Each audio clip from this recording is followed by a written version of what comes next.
wafafatisina engaluwenga uwamaea uwasetongelangatila faapulowile tuwalima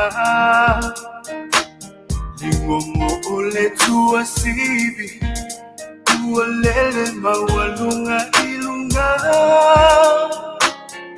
biyele tuwa faasa oloto tabua ungaluwa fafatisina engaluwenga uwamaea uwasetongelangatila faapulowile tuwalima lingomo ole tuwasibi uwalele mawalunga ilunga biyele tuwa faasa oloto tabua lo utofiko esa uyala upele sipafata upatile otele soya osebi ingalea umabi ingalea tuwa faibabenga lo utautinga lo ubona ilenga luwenga la utautua faafeta itausifea kainga malole ko malole kau yeah soteya malole pale malole kau Sifalute uwa solo ya fenoa lo fina malo Omo onga ole loto ya faita wa maona soho Fetua ole alofa uwa susumi malama lama Yesu ole ola eto dialecto famanino Isefalute uwa solo ya fenoa lo fina nalo Omo onga ole loto ya faita wa maona soho Yesuwa ole alofa uwa susulu malama lama Yesu ole ola eto dialecto famanino Lo utofiko esa uyala upele Isiva fata upatile otele Soya osebi inalea Iyalea tuwa faiba bena Lo utautinga Lo uola ilenga duwenga La utautua faafeta itausifea ngaima No utofiko esa uyala upele Siva faata upatile otele Soya osebi inalea Iyalea tuwa faiba bena Lo utautinga Lo uola ilenga duwenga La utautua faafeta itausifea ngaima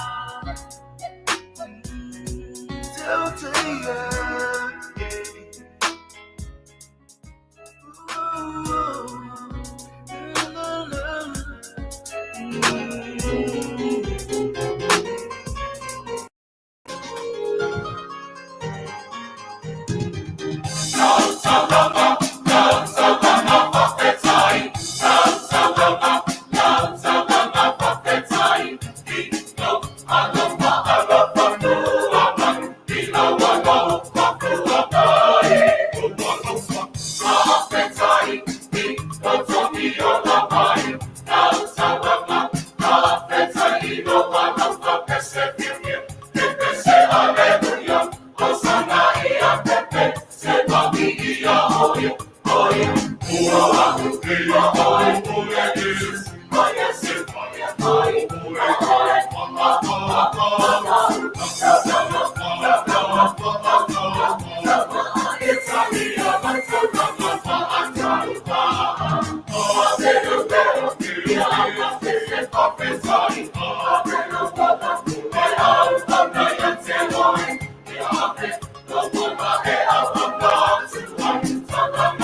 Ale a tātou ifo matalo e le tua.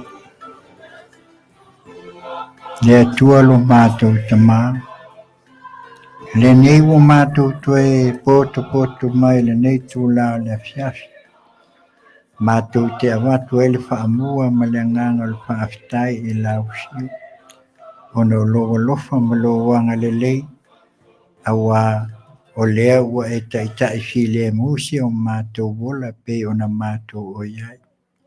Whaafitai le tua ono mea uma ua e whaia mo i mātou. A matamai le tae au se ia o mai le nei tūlā. Whaafitai le tua ono la mātou whai ngā malanga i le nei tausanga. O lea ua mātou whaasifo nei i whai unga. Wa mātou a matalia lona lima o tausanga o masina o le nei tausanga. Whaafitai tele le tua. Whaafitai leo ina o leo lufafo ma leo whale. E le ngata i tama whanau o Samoa. Ia ai meise o le nei laro langi atoa. Whamangalo i mātou i o mātou vai ma se. Whamangalo i mātou e le ato toa pea i lau whanau. Ai wa mātou o atu i lau fio. Ia se ia lofa. Ave ia le sātau o. E whai lea matongi ola. O e sila fia la mātou tā penanga i le nei tūlā. I oi o la mātou au nanga mātou te longo pui e li. Tu sai o tūlanga e pe ona e sila fia. E ala lea ia mātou whaasala launga. Ia e ala mai la wafio. Tai oi o la wafio e te whaupu mea uma. Ina ia mawai so vi inga. Ai aua lava ni o mātou whaia moso mātou vi inga. Mai lo file mo tātou mala wafio. E i uai la mātou ngā luenga. Mawai lo lava vi inga ono Yesu.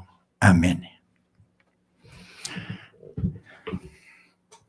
Ia, o le nā ua manatu le nei tūlā ia ua maea ia le tātou whaamua i le tua e ala lea i le vi inga e pe ona pese ina e le mai kanana fou ia e le aonga whawhaifi au ia lea sa lātou iusuina le pese lau taulanga ia ai o le nei tūlā ia manatu ia tātou te o lava i le tua pe o le au nanga al sifofonga o le tae au fou veidi o Samoa mai Long Beach malana au nanga ala atu i lana tautua, le tauta ia e ngā luenga i tiu te mawhaiwa. Ia mātou te whasifo pēr i le tua me uma, ma awe lona lawa vi inga, ia awa o ia lawa na te whaia mea silisili i mo i tātou. Ia e manatu o leo le a whawau le ngā luenga pēr o na māsani ai o ala o whasalaunga, ia ai mātou te tonu, ia mātou te whaatalofa atu. Ia o lau whai ngā luenga te tofi le tua, ma o lātou whalitua, ia o lo lātou tala whauto, ia a wāse manui o Samoa, le ngata i Samoa, al nei atu nu e fia o le nei lalai, ia i lan whaamaniang, ia mātou te whaatalofa atu fōi, ia i lātou e a fua mai maunga tele se ia pā ia maunga iki, ia ai maise o le loa o lo tātou atu nu, tālofa Samoa, ia mātou te whaatalofa au na masani foi ia po wo foi ia le nei paanga ia o le sifofonga o le tae au fo ia le o fatasi mai ala le lana au nanga pe ona watu ia ma o le au nanga mai le asunga fua asolua ia ma le asu faile ona o lo ia tu ni foi le aso lulu ma le asto ia ma le fa wa mina lava o le nei tautua ia wa lau fa fonga anga Samoa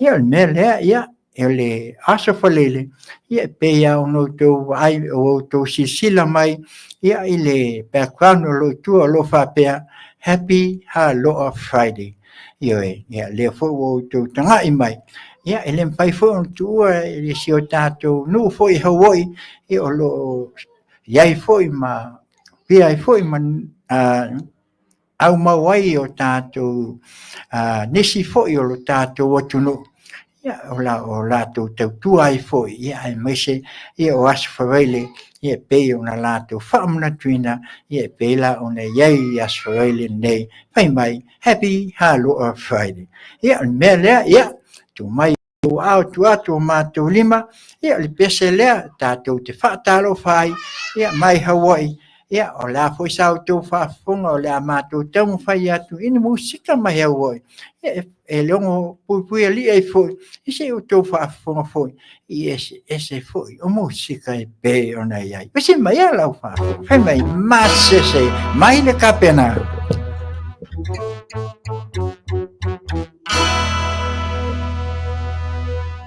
au sara la koyau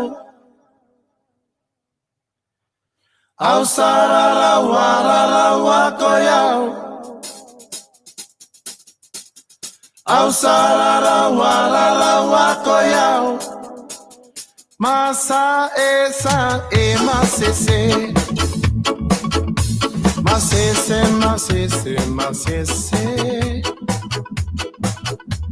oi masa esa e masese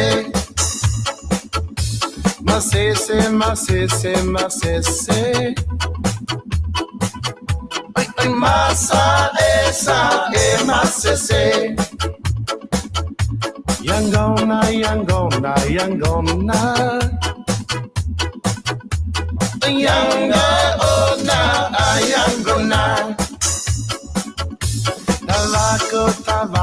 tabaco Kama o tabaco au sarara koyau rama koyau asarara anam nakalep koyau I uma sese waragu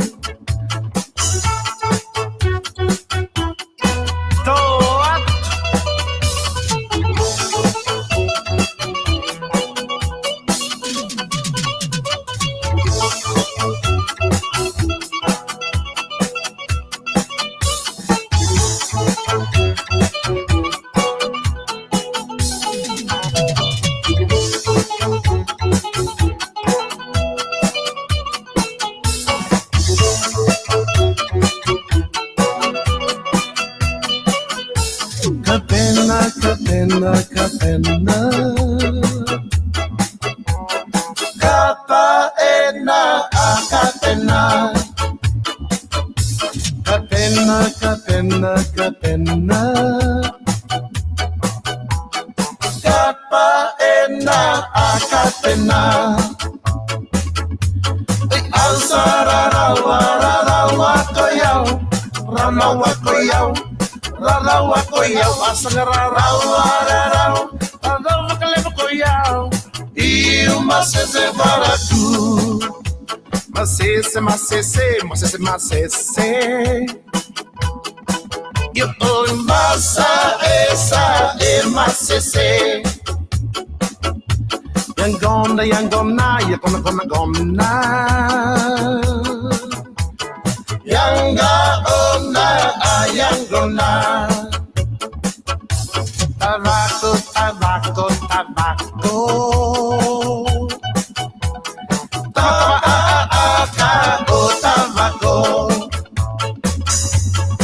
Ausararawa koyau You're gonna Ausararawa koyau Ausararawa koyau Mama massa essa e macesse Macesse Oi massa essa e macesse You're gonna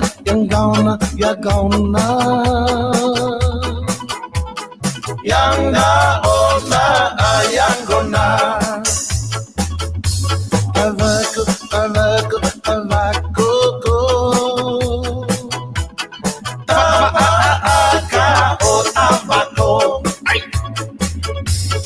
Ausararawa koyau Ranawa koyau Asararawa koyau E uma sede baratu Ausararawa koyau Asararawa koyau E uma sede baratu Pulavinaka Beachside. Pula minaka visa. Aloha. Oli pesele nai pa talo fa tuai. Pole nganga foi haloa ile pa Hawaii. Pe ona ile nei aso faile happy haloa Friday. E manatu. Pe lava ona yai foi lo tato watunu. E mese foi le nei vai tau. Le mawhai lava ona tuua, le wala au le atua.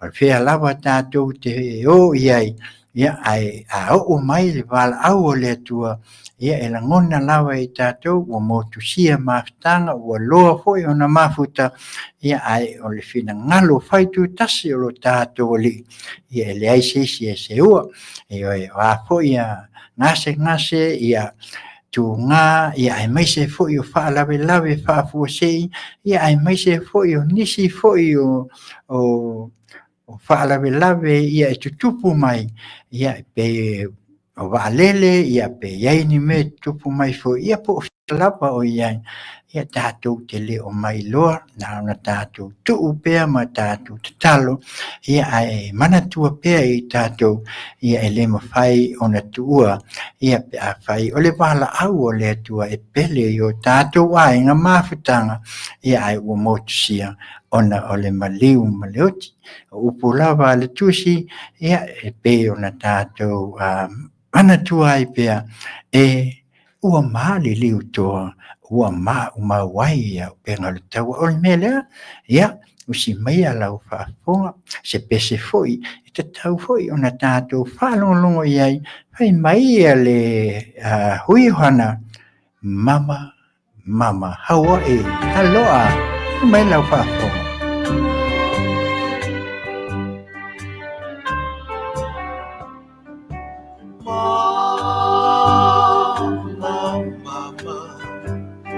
You are tired, I know,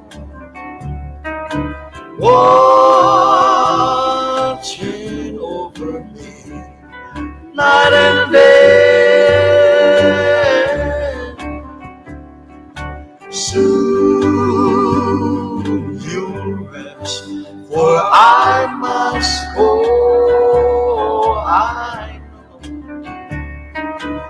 I must go, I heard them say. All your tears roll down your pretty face.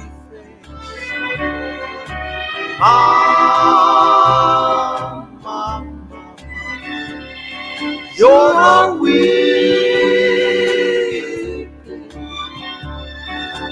Heaven is such a pretty place.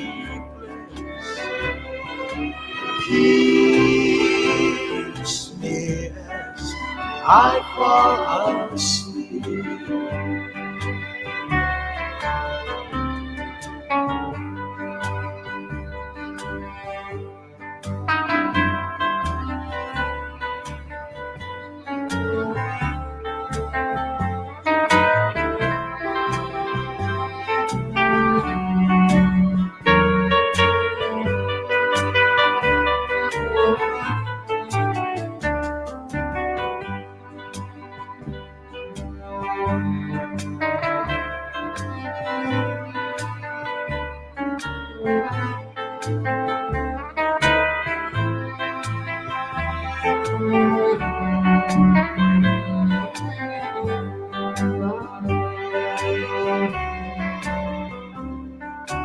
All your tears roll down your pretty face. Mama, you are weeping.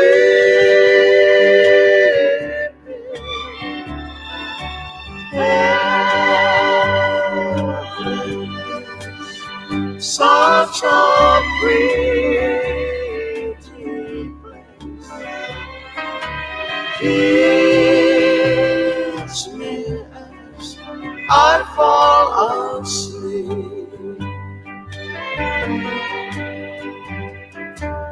Kiss me as I fall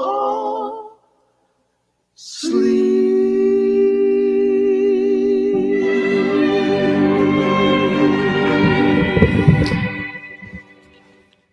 Amuia e whaanonoa, a wā e whaamawhanwhanaina I lātou. Le pese lena, mai mama, ia in heaven, ia e pe ona o atuai whaamaisenga, ia whaamawhanwhananga fwoi, ia ainga, ia o motu sia, ona ole, wala au ole atua, o mā tanga e pe ona iai le nei tu la. Ia, e manatu lawa le nei au onanga, hei mai ole happy hello of Friday. Ia e, iai fu inisi o tātou atunu. Ia o lo, whapena ona, iai lātou I maota ngase, ia mātou telton, ia tātou tuu I le tua ma ia o tātou mana tua. Ia I lātou uma o whaata o tolia, ngase tu mau o le tino. Ia ai meise foi o nisi foi, ia o lo whapena o na iai to tonu o ainga. Ia alofangia le tua, avea ia la o tou talo, ia I le tua e whai lea mataiala, ina ia to e whaafusia ai le malos. Ia ai meise foi lātou o I whale pui, ia matatou mana tuai, o angasana masise, ia alofangia le tua I whapena o na o tou maua, lea nganga o le salamo ma le whaamaoni. Ia na manatu la ia lea awa e ele teimi e whai mai ai, ia le au ona le ia ma le whaamaoni, tu la ia ina amu lo moenga, ia ua e malolo, ia le pese lea, whai mai ia le hui hana malana pese, kanaka wai, isa mai ia lau whaafo. Happy hello Friday.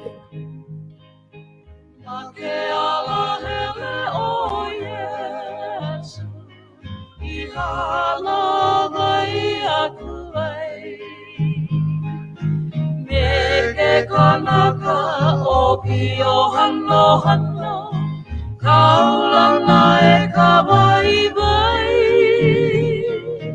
pane mai e ka o pio e kuhu haku mai ka e aha ho i ka e hanga aku ai I loa a e te olama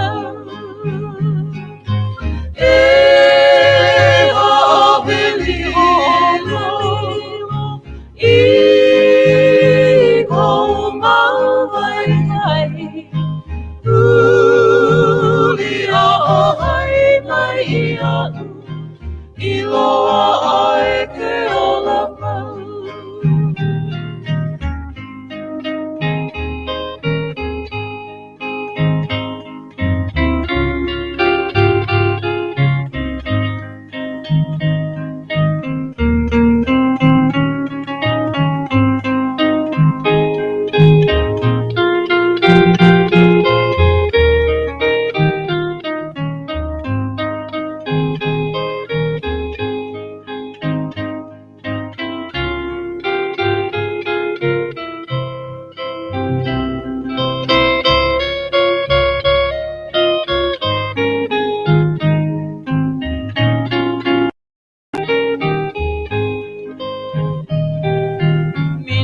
Mina e ka opio I kona mau ai vai I ke ku ai ha awili lo aku I ka po enele ahune Kulia e o Yesu la Pane aku I ka opio A olea e hiki te kanaka vai vai I ke au puni o ka lani E ha'awili ono I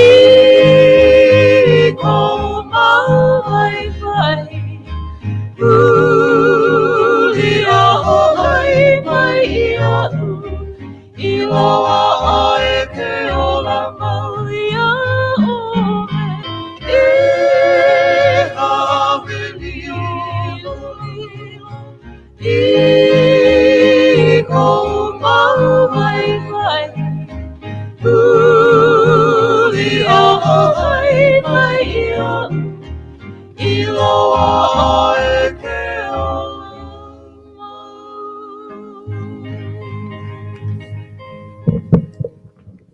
Ia, e pe sena, e pe ono tō whaafonga mai ai mai o tangata.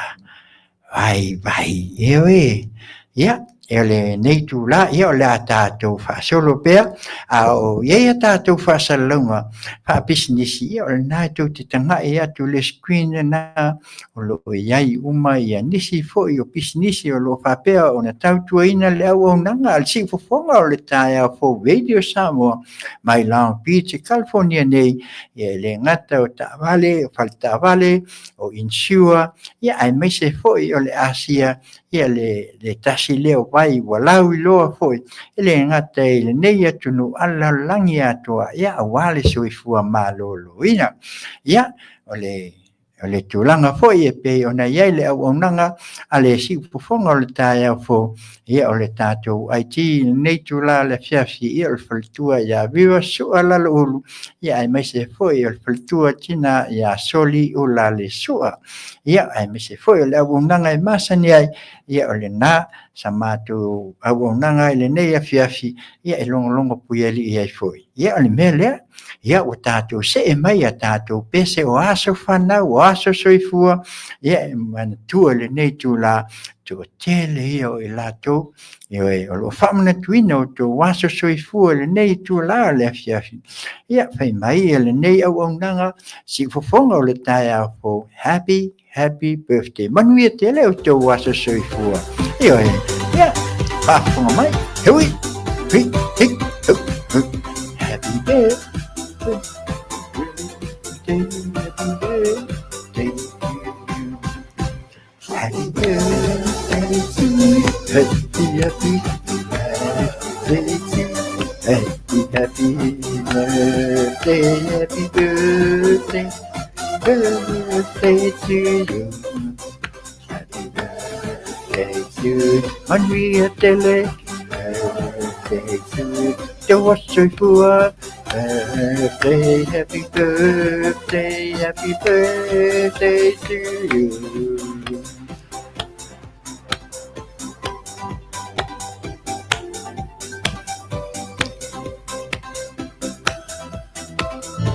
Yeah, Bisela Island in the stream. Simaya la wafo. Yo.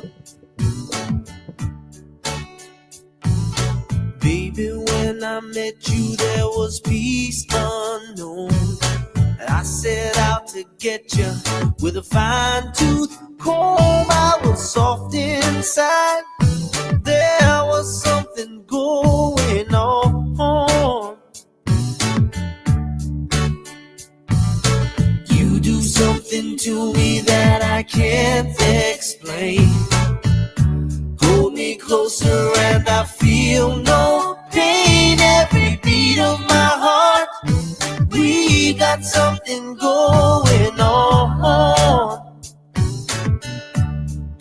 A tender love is blind.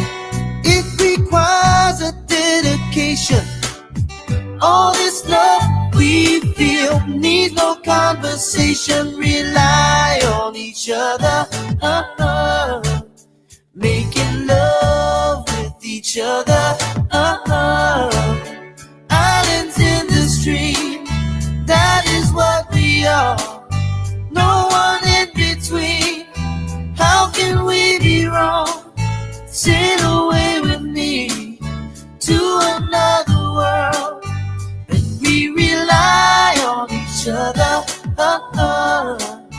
From one lover to another.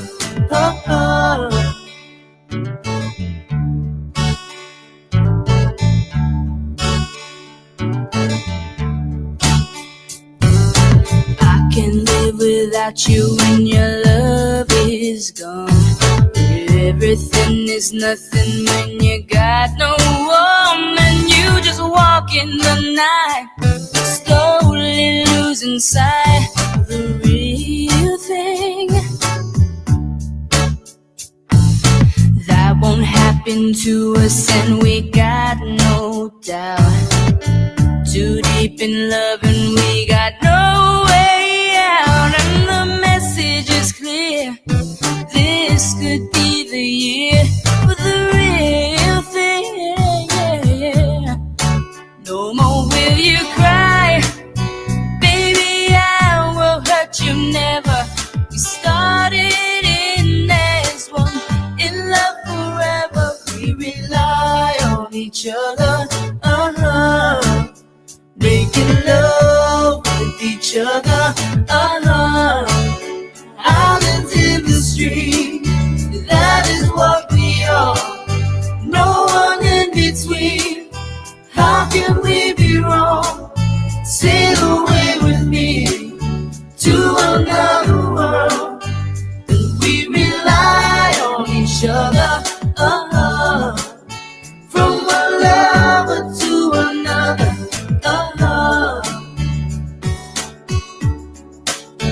Islands in the stream, that is what we are. No one in between. How can we be wrong? Sail away with me to another world, and we rely on each other. From one lover to another. Islands in the stream, that is what we are. No one in between. How can we be wrong? Sail away with me to another world, and we rely on each other. From one lover to another. Yeah, Bisela wana fa Hawaii lo fa pe ona tātou Mana tunatu iai le nei aso wharai le taua le happy Haloa Friday. Ioi. Ia. Ai. Nantua le tātou pokalame. Ia. Like ane. Ia whai ane. Ia subscribe ane. Ia. Ai mise fui. Ia. Ole pa. Iai al tulanga e pei ona iai le tātou pokalame le nei tula ia awa lava ia se whaapunga anga si o tātou tunu. Ia, on manatu la ia lea. Ia, iai fui pese Hawaii, ia awa fui maftanga. Iai tautonga, ia e meise fui, ia pe iai fui ni whaai pui punga, ia e meise fui o nisi aso fia. Ia e pea ono tō tanga e atu i tua le ata lea. Ia e le pua le pae, pua ena o le pua whelanu lanua i piniki o le tāua i o pua i lea. Fo i atu no o Hawaii. Ia, mana tua ane. Si ufonga o le tae a fo Radio Samoa mai Long Beach, California nei. Manuia tele o tō waso fia o so se aso fia o whai. Ia, na ona mātou whapena atu, ia manuia tele whai mai le pese lea a le hui o hana pua liri ua. Usi mai a lau whapu. Io heuia.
Ia, le peselena fai mai le pua lele hua io e pe ono tō whafonga mai ai sa usuina atu le hui hana nisi o awhai pese io e alawi loa fo e ale motu Hawaii e pe fo o nei ai ia Charles Totofi ia Maholi ia malto tele lava o i la tō musika ia pe ono tō whafonga mai o le pua lea pe o le pese fo i le tausu sei i le pua.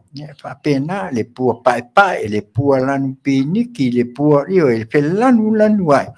O sasala e manongi mana ia i lau whaasolo. Ia, el pese lana e pe ona iai. Ia, manatu lava ia ono le tātou whaangaso longa lava ono nei aswele. Ia, e pe ona watu like ane, ia subscribe ane, ia ma share ane. Ia le tātou polkalame, ia wā fwoi se whaafunga mai, ia me se i lātou umai Hawaii, happy hello of Friday for everybody in the island of Hawaii. Ia, ole tātou polkalame nai pe ona tamwhai atu iai, ia leo le atawalunga atu pese pe fwoi ona iai nei whātunga fwoi, ia wā fwoi aso fia, ia aso whanau, ia ai maise fo ia manuia tele o tō aso whanau, manuia o tō aso fia, ia ai maise ia o a umalawa tūlanga o iai a fianga si o tātou atunu. Ia pese la lea, ia whai mai, ia polea lava whai mai fo i ka pena malana pen pese. Don't say goodbye. Pese mai a lau Girl, you say to me goodbye. Saying I love you won't change your mind. So please don't make me cry. 'Cause I'm so hurt deeply inside.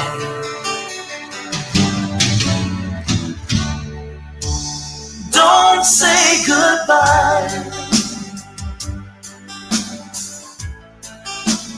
Don't say goodbye.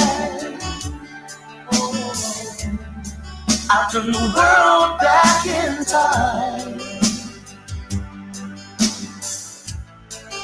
We can try it one more time. Days and nights you're on my mind.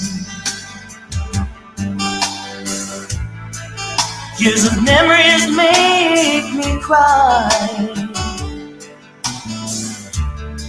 I need you here by my side, so I can make it through the night. So don't say goodbye. Don't say goodbye. I'll turn the world back in time,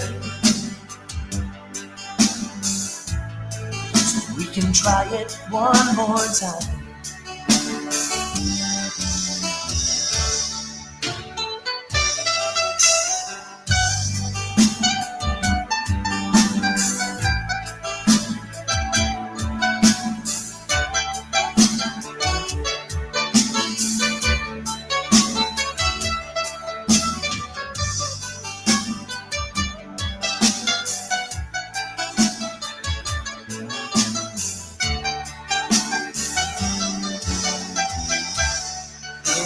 Say to me goodbye. Saying I love you won't change your mind. So please don't make me cry. 'cause I love you so deep inside. Days and nights you're on my mind. Years of memories make me cry. Don't make me cry. I need you here by my side, so I can make it through the night. So don't say goodbye. Don't say goodbye. No. I'll turn the world back in time. I'll turn the world back in time, so we can try it one more time. So don't say goodbye. Don't say goodbye. I'll turn the world back in time, so we can try it one more time. I'll turn the world back in time, so we can try it one more time.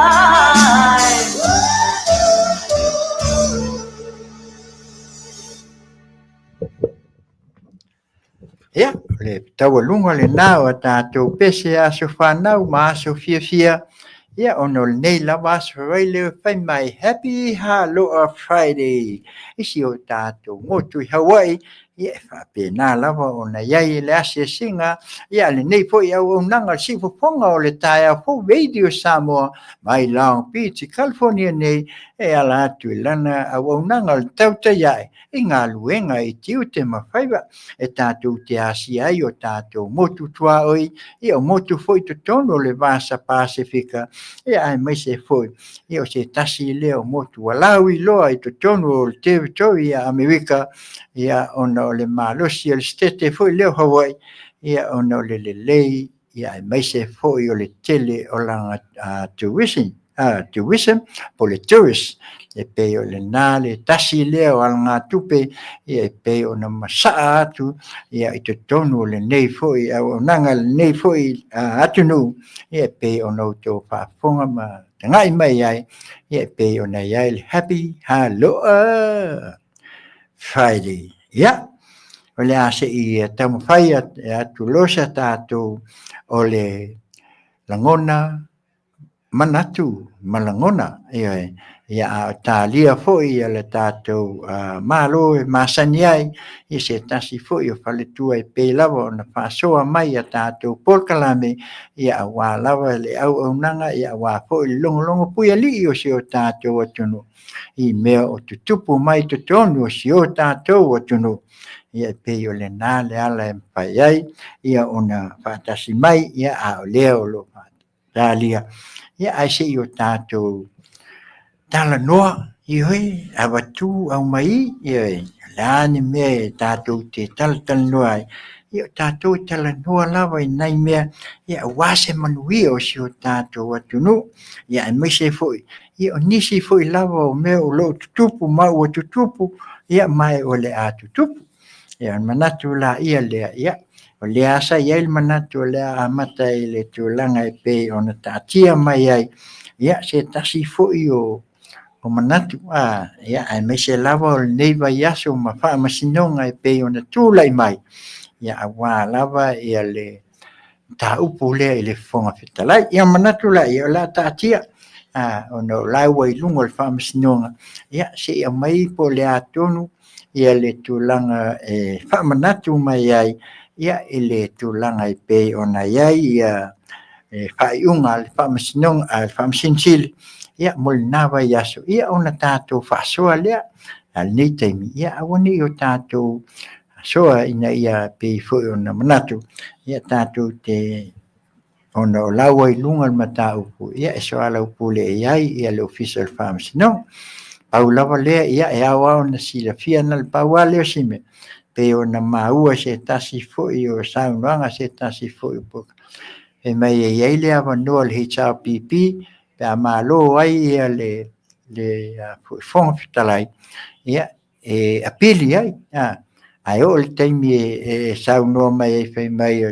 a mālō le HRPP ia e leai se tala aga'i le foga fetalai ioe manatu la ia se tatou fa'asoa ina ia tutusa ioe manatu aua ni o tatou fa'asoa fa'apea o ai lea ioe aua e le fa'apea na o le HRPP e apili fo'i e foga fetalai ia pe au ina mai se fa'aiuga ia e pe o lenā e au na outou malamalama ia i finagalo ma manatu o nisi ua mai ina ia aua ne'i fa'atupulaʻia ioe pe ona au mai fo'i o latou finagalo ia o lo'o fa'apea mai ona o le lo ia sili ma lana fa'aiuga e tatau la ona o le ala le fa'aiuga le lo ia sili ia o le atatia ioe na atatia mea ia se'i aulia le avai aso sopo i ai soutou soifua a si o matou ola ia au mai le fa'aiuga le fa'amasinoga ia ona tatou fālē lea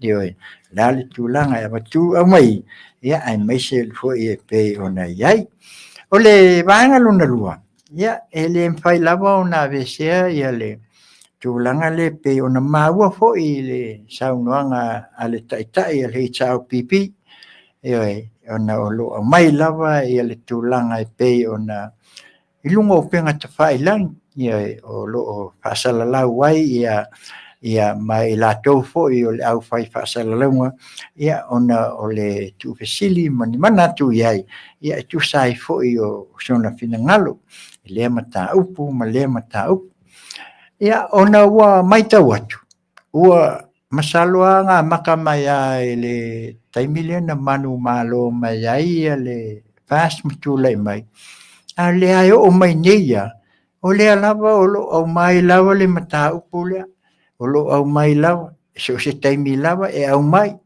le mea lea na tupu ai fo'i lea ua mai le taimi le fa'atautō i latou ia mamai fai mai ua faiaʻina le foga fetalai saunoaga lava ia o lea toe fa'amanatu mai ma toe au mai ma toe au mai ai ua leai ma seisi o toe fia fa'alogologo i ai taʻilo i ai se fa'afofoga Samoa ua taitaliga se'i tulou ua maua fo'i le tatou ua peu fa'ataliga tutuli ona o lenei lava o le mea muamua e ao na silafia e tatau ona fa'amanino e le'i faia le faigā mālō lea ia ni pā ua mea e le'i faia fo'i le faigā mālō ia ni fa'aata fo'i lea a leoleo ma mea ia o mo mea fo'i pupuni ai mata ma mea uma o le faigā mālō lea gate atu i le epa a lea la ua koe o mai ua lea ua koe fa'asaga mai fai mai oi ua lea ua popogi makou o lea ua amai kalikā ma mea so ina fai e outou ali ioe la le mea lea fesili ai a Ikenkai la lea o lo official law ia sili ai po ai na amata mai a outou ina ua avea ia le afioga ia Ikenkai ma komisina i lenā taimi ona au mai uma kula ia leo mea ia ma le manatu o lea kaufai o pei foliga foi lea sa kaufai se kako milikeli kai miliga ia e pei ua o'o ina ua o tula'i mai le lua afe 2 ua faiaʻina i le palota maua ia liliu loa le fa'aogā mai kama lea ia ae fa'asigosigo 5 loa i o le itu lea ma latou fa'apea mai e lea ia agisi ioe o le vaega lea ioe le ua mai nei au mai popogi ma lea saunoa ai le spea le astofi lea o le iai kilipi ioe na ua outou fa'afofoga i ai aua uma se tāina atu e tā atu se taimi ia pea aulia le vai aso ona o tulaga ona o lea toe titi o mai ia le mālō ai ua taumafai'ina ia toe fa'amanatu atu le mea lea ona ua pei ua fa'afoliga foi le e sausauā koe au mai le mea le fai mai nau mai ua kaofi latou ia ua fai o le fesili la Pe a whai o le whai mai o whai a inga whaafia le whong whitalai. I tūlanga lea. O le pesili la e tu atu sa o lawa e lau siunga tu la epa. O ai nga whaakauko inga oko. Pe a whai o lena. O ai na whaatauto ina o tau. Ile mao te whono. Wa o le te sau noa mai whai mai. Wa aku whaafia le awe le o ile apu. Il whaamasino. Ele au mai el whaamasinonga whape wa malo o tau le mea. O la sau noa mai whaamasinonga. Oe awe i o le palimene. Oe keu a kou me ia ma kou kula fongo ia nga whai. Ioi. A lea whai mai wo whaalima nga mako malo. Nga le wakua whai inga. Waku whai inga. So, o la e sau noa le whaamasingo sili. Oe awe keu. Ioi. E o fol mele na tupu ia i le na whaasala i o lua malimo. Ioi. E whai mai o ko ilo. Ma tue tala noa le whaawai. Ma tue whaasao au kou kula fongo. Nga mai la ia lea. O ia whai atu la fono. O le maota. O tau e whai atu la fono. A lea lau whai o kou la fono ia nga whai ngei. Nga kou li liu la ia lea. O ia le la unga ia. Nga kou unga ia la ia le whai mai o le whamisingonga lea. Wo whai unga sese. Wo whai le whai unga awe lalo whale ia. E leo wha maungi e whale ia. A o le a le mea na tau atu ele le whionga e le whamisingonga. O le ale mea le na watu e whaamasinonga. O mai e whai le tautonga ma mea ai ko musu. E le langa liu lo whaamasinonga. Ai ko ai sa ngole sunga kila epa. E iei si usiu. O ia foi le na matale sa unuanga le. E iei si usiu o mea. Ewe. Me le i manino sa mua. So ia tātou te tamo whai. Le a wo o fo il vai tau o le palot. O le tāle sanga le nei vai teini. E a fua mai maunga pe o upu e masani o na sao noa ia. A oila e a fua mai ai, le mele tupu nei. E a fua mai ai. E a fua mai i taita ia. Ai mai se lawa ia le se tulou. Sai le sunga sai le. Ua lola na fasul tau sanga. O nofo mai le tofi. Dua sul tol tau sanga. O pale mia. O lea lawa ia. Lea o tamu fai lawa ina ia. Ina ia tamu whai e wha manatu pēa, ma wha manatu pēa. Ma mai a wala palpala, ma saunoa mai whai mai ia, o mea ia lewa ia ia. O tatau o nā mai, o ai la wha asino ia i le saunoa ngalea. A tau matamata ai, o ai e wha asino ia. Lea la wakoe ua, wakoe vange a se tulou le upu. E masane, o toe pua le wa o tia ia tia. Lea o toe tau ia se tulou a. Lea o toi a whaina ia. Leanga o upu ia sana whai a mua. Sa ia manatu mai a whasausi i tū langa ia e le toi pa ul hei tāpipi. Ioi, a le halal me le utupu. E la ua umbalo le li whaloi, whai a inga wha lima ua ave wha fia e mātou ia le whonwhitalai o palai. Ioi, ua whai a ina mai o. Anga whaia inga, anga lokon whonga whikalai e pili uma meanga, langa e lava le mea lea. E lava le tō wha, male, whautanga. E mai mau ai fo. Le weo sao nofe mai, e whaia le hei tau pipi la kou kupe. E kokongi ai. A e kupe io mai mau le malo, kupe a kangaka ma, a e a whawhia o kou le whasu kausanga. O kupe ai le sa o kou ka aloe. O kupe ai.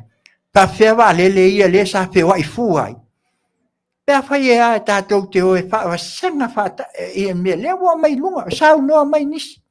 Lea ua o mai whawhengi. Ma lele ia sa tau whewa i ai. Pa lele ai. Pa lele sa moa, sa tau tua. Ngā maka o lua. Ioi, tau sa wakasi. Kasi a, ave ese el polensia ai ku i e sa moa e. Aia. E se pa lele ngā le balsfuka al pases. E se va lele ngā kusia alu. Ioi, ngā le whio soia wa peia o taxi folia. A le ale me le tu. Ngā le ngau. A oi la le tuai ai. Oi la le o tuai ai. O tuai a tia. Le o tuai whai ngā malo le. Le o tūlai mai. Tūlai mai le whai ngā malo. Le alawa a matau na tō tau whai e mi milo. Le au koe whaka lepe al whai unga o le. ole a fo no fo in aya nang o koe whaakalepe ai ona ia langa te lele mea le kau maua mai o lea forensic audit le nga kup le nga kangui langa o lea whaina ai ia le woi le liu loi whailo le nsau noa iai le ia se tasi foi pule ale HRPP me lenga makomanga o ile amakanga kausanga anga whaile mea ngai fia me wa uma na mai ia fongfikalai malea aya fongfikalai le la ia le si le foi pule wa uma nga point o sui fongfikalai le ala mele ko aloi o ele ai o mea ia fa paki o le nga po ua le mau luma apai wa ko sa ngotu langa le au le ta alo ile tino o me ka alo fai mai foi e lava common sense fai mai kuira e sai lele common sense fanga ala me ta alo tino tato o mai o pongi o mai e fai ele lei yoi o fai ma vai su sa no yoi o fai inga fa afia fonga fikalai o tali le fonga fikalai o tali mai le fonga fitalai. Ei, hasianga ata. Esia. Yang le loia. E lava le tofa oia ole a wa ofisosa. Ele fa valvale le seitulo le afionga le fonga fitalai. Ma le sui fonga fitalai. Ele mai mawala taimi tali mai ai. Yo le akali mai la ai. Ola esa ngo sa o mal fam singo ele ole wole o foi si liu foi mai a o pala o fa o ko a mai o sa no el fam sino ave ko menga o que o fa sa o ko fai o ko como a uma ko como fai polar me fai ola la me no fai ngo mai ko fai teu ko fai kula fongo ma ko ai leu fala ai ele ngi me fa pe a oi la leo ave ia di famsino le sa no ele ko ya ala la me ale ngo ave ala no ave ona ea pala loto ele a lo fa ya samo anga ala ngo ave inga ia alfa al tu pe samo ya ko kon ia lo ia mai Liliu la ia lea fai meia. Whaasingo anga iai. Whaasingo anga le malo. A le malo oi. Malo oi o sai lele. Ma le malo o Naomi. Ma le malo o Samoa ako. E leo se fai ngā malo a se tangata e totas. E leo se lua fai ngā malo. Fai ngā malo o Samoa e manui ai Samoa. Alan me leo ai. E sau noa. Te me wo tilo mai wa ma e pe wo mai foi le wo pe wo le wo tato vai wo pe se o fanga ngana ina e foi lança no se tasi o foi pule foi meia e meia ona ai ele te fai no tato toi aveni me tanu lalo a mai lunga a mai le mala malamba a mai sila o le wa fa atino le tua me uma o i la tatou te mawai le se otanga o le ala me le na fai tongi le vai ai kusi le pepa na ave al ave le kusi le yo ave kusi le fai a o tu pe la tongi tu pe tangata fai la fonga Ioi, oile alu vale le alu fua. Oile alu vale sukala yo. Oio, hita pipi, a oile kokonia. Tu pe tangata fai la fonga. A wole o tu poto ile mata o lo uso. Asa. Le anga te toe mai. Usa uno sofe mai, ola sila le tua. Si sila le tua e sa ungo fe meia e loi kanga ka pio kanga palpala lokoma ala wa ko liwa o ma ko ka wa o luma o le atu Ele vai pe o mato tão fai e bato lea. Mato te fau tua. Ko ia. Tu lou lau fa fonga Samoa. A fai tātou te mana na o se Samoa. Mole le lei mole a ngai luma. Tu lo. Walai loa le atunu. Whaasoa le, whaasoa iaso uma, aso uma.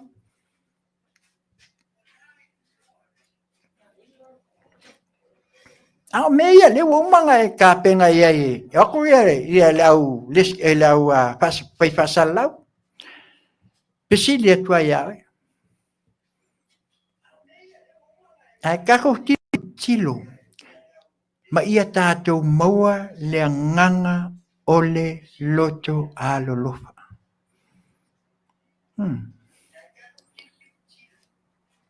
Ia lea la e sauno. He mei nā mai I whaku leo leo. Maku aku I le keimi leo leo. Whaatautonga lea ngā whai. A whai mei e wako ko e awe e aho. E tau te leo ese. Tau te no nofo ia ina. A lea whaku le saunoanga. E whaatali. O laua mai le saunoanga al whongwhitalai. O e ele teimi e tue whaasotai. Ai le mawhai. Le mawhai. Ona o tau o. E le mawhai ona o tau wa. To I lalo. Leanga le sila le atunu. Leanga o tau sa o tau tutu mai le whai ngā malo. Ea, sa au lau tau pule. Pule tu. Pule tutu. Pule I mea ale atunu. Wana. Wanela. Mano to o mai la ia le ma to sa no mai. Ale abaku. Sa no atu e al malo al malo, sa no atu fo ile sui o le fondo. Ai. Mai il fon fe kalai fe sau. Si la auto fato fala in. Sau fa fo sau e pe mai kala. Se tu loa. O ai o to e sau e il fon fetalai. O le fo fonga fetalai ale atunu. O le to fa. O le fo fonga fetalai ale atunu.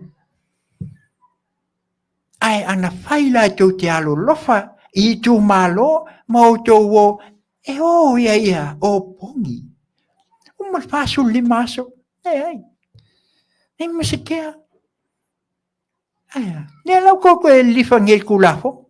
Ai ke lo kulafo ngo ia wa makanga. Malanga mai. Makua I au mai ele tu le pongi sa. Ye makua fa a kepa o ko ele tu le meo le a male I.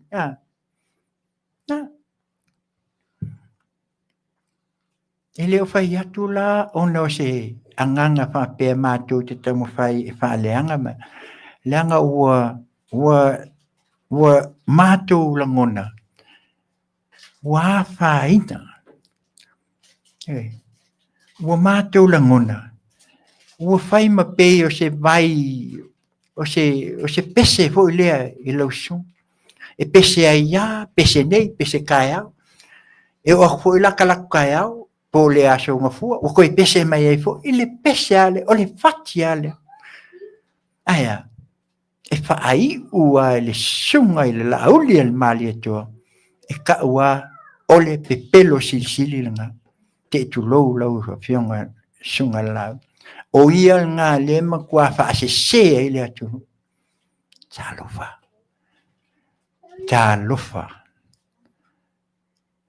lofa le tua I fuaina. Tā lofa I le ua tua I fuaina. Awa whianga lau, ma tātou mau tō sāu noa pepelo, ma au hala me inga whai ei le ngā whai eka ngā kai inga o ilwa lele o fua. Awe fua ngā vai kei.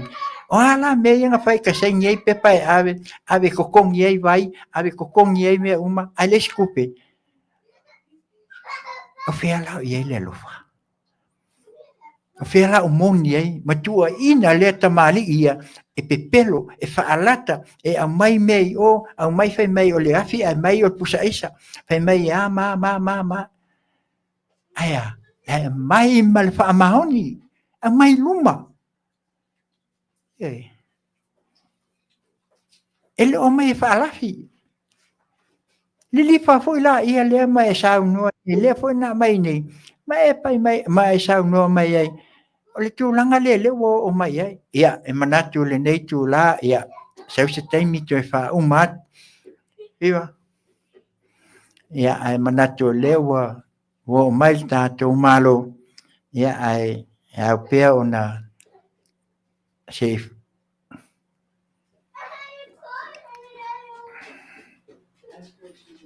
ja. Very goodbye.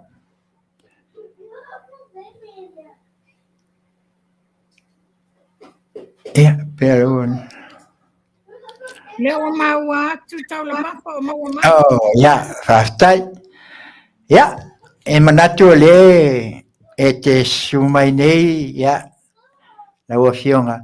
Ia o lea sa tau tu leia tu foi nei angi o le matangi o le nei tu ia ono nisi foi o mata upu.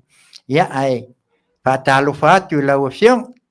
E tal tonu foi le anganga ia wa ne yaso ma fe au manga luenga sa fe ngai ai ya la wasionga tupa ya peltina foi ya machera ya etel chonwa ya o e fengo fie le alabo o tau tuli mai lava lo amanoa ya wa foi al tato pokala me masani ai ya tu atu mato lima fatalo fatu ya ai mai lo final ya sa no mai o ase ato pono mai fatalo fa mai lo tato atunu. Ia ona faapea ona faasolo o le taporkalame tusae lenei tula le afiafi ma le faaloalo.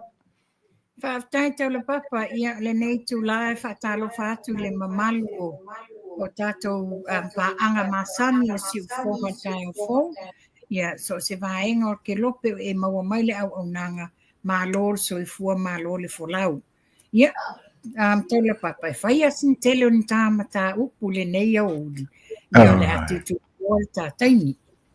Tai. Ia, o te langona, wa lewa na tau whaatalitali mai se tali o le court case le fonga whetalai. Ia, ko. Ia, sauno, ia. Wa umana whaia fola sanga a vaenga e lua, te lafo inga alo ia, wa o la tau umani.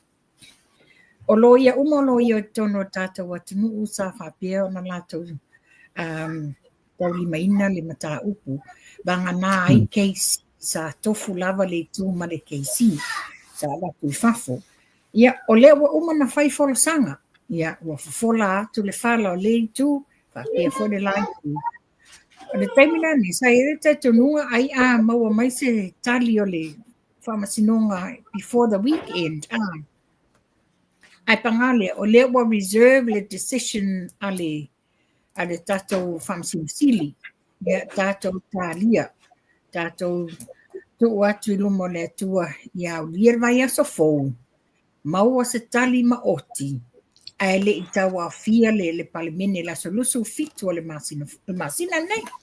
Ia, ia, o le wia wa whailo atai whapea, ia tau la papa. Ona wa iai fo inisi wa tau whai, ma a mai pepelo ni tala whapea, oka ni lo ia mai fafua le lava enga le sa faulu le tangi no le ai na le tai tasi keisi na mai ai o tama fa na o tato o tunu lo ia la sa fa nga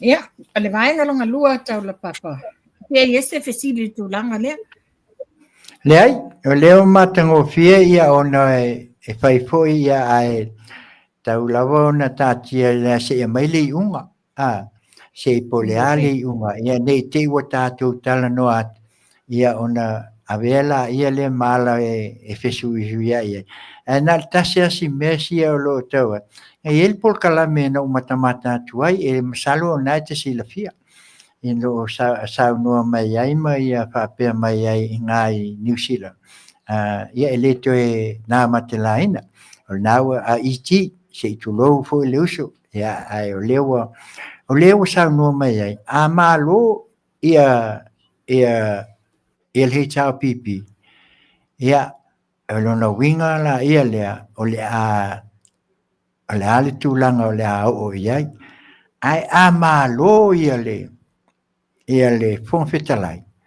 e iai la lea wanua e o to e o ai e apili e ele si whamasinonga o le fesili la na tu mailo ta mawhauwhau o le la whai atu i le whai unga o lea e loma ia le leua tau fua o langa nau matamata tei nau langona la ia e le whapea o le a mālo na nofo la ia le e foi le wala ia le ia e pe o le na pauna me le te fio e te le ia por calamel na no wan mateo te le o me le na afia mai ai ana le pauna po te lua na o watuina ona e le whapea a mālo i no fo le fon fekalai e foi le wala le fon fekalai e pili ia o la e ia le chance ai le whapea mai fai mai e le aisa wango o le nga le hita ia na pe o simel na o para e manino ata la puta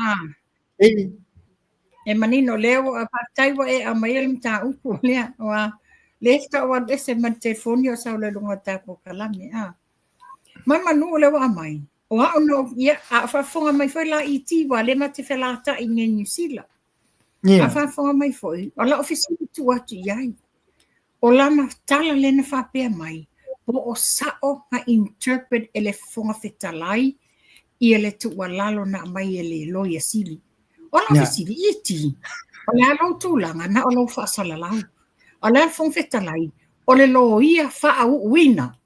What makes you think o e poto fa di le tu la fono ai tu lauri e fon fetalai e valer fon fetalai o tangata lo o ia le fa i longa lo ia wa fa uina you know bela sa o lo sa noanga fa pe fa pe tu mania ona no fono le fon fetalai ma le lai tu le ai o lo ia ia la o mea o tangata o lo ia na te o le me tau na fai ia to ingale I ti fa ingolo le tala tamaiti ia popo mano o mai na ele fai o ese fai unga ta tia le mta upo lo o ia ta mali I fo yo fa msina sili mai la to fai el fai unga tai ta se ele si tu le simta ia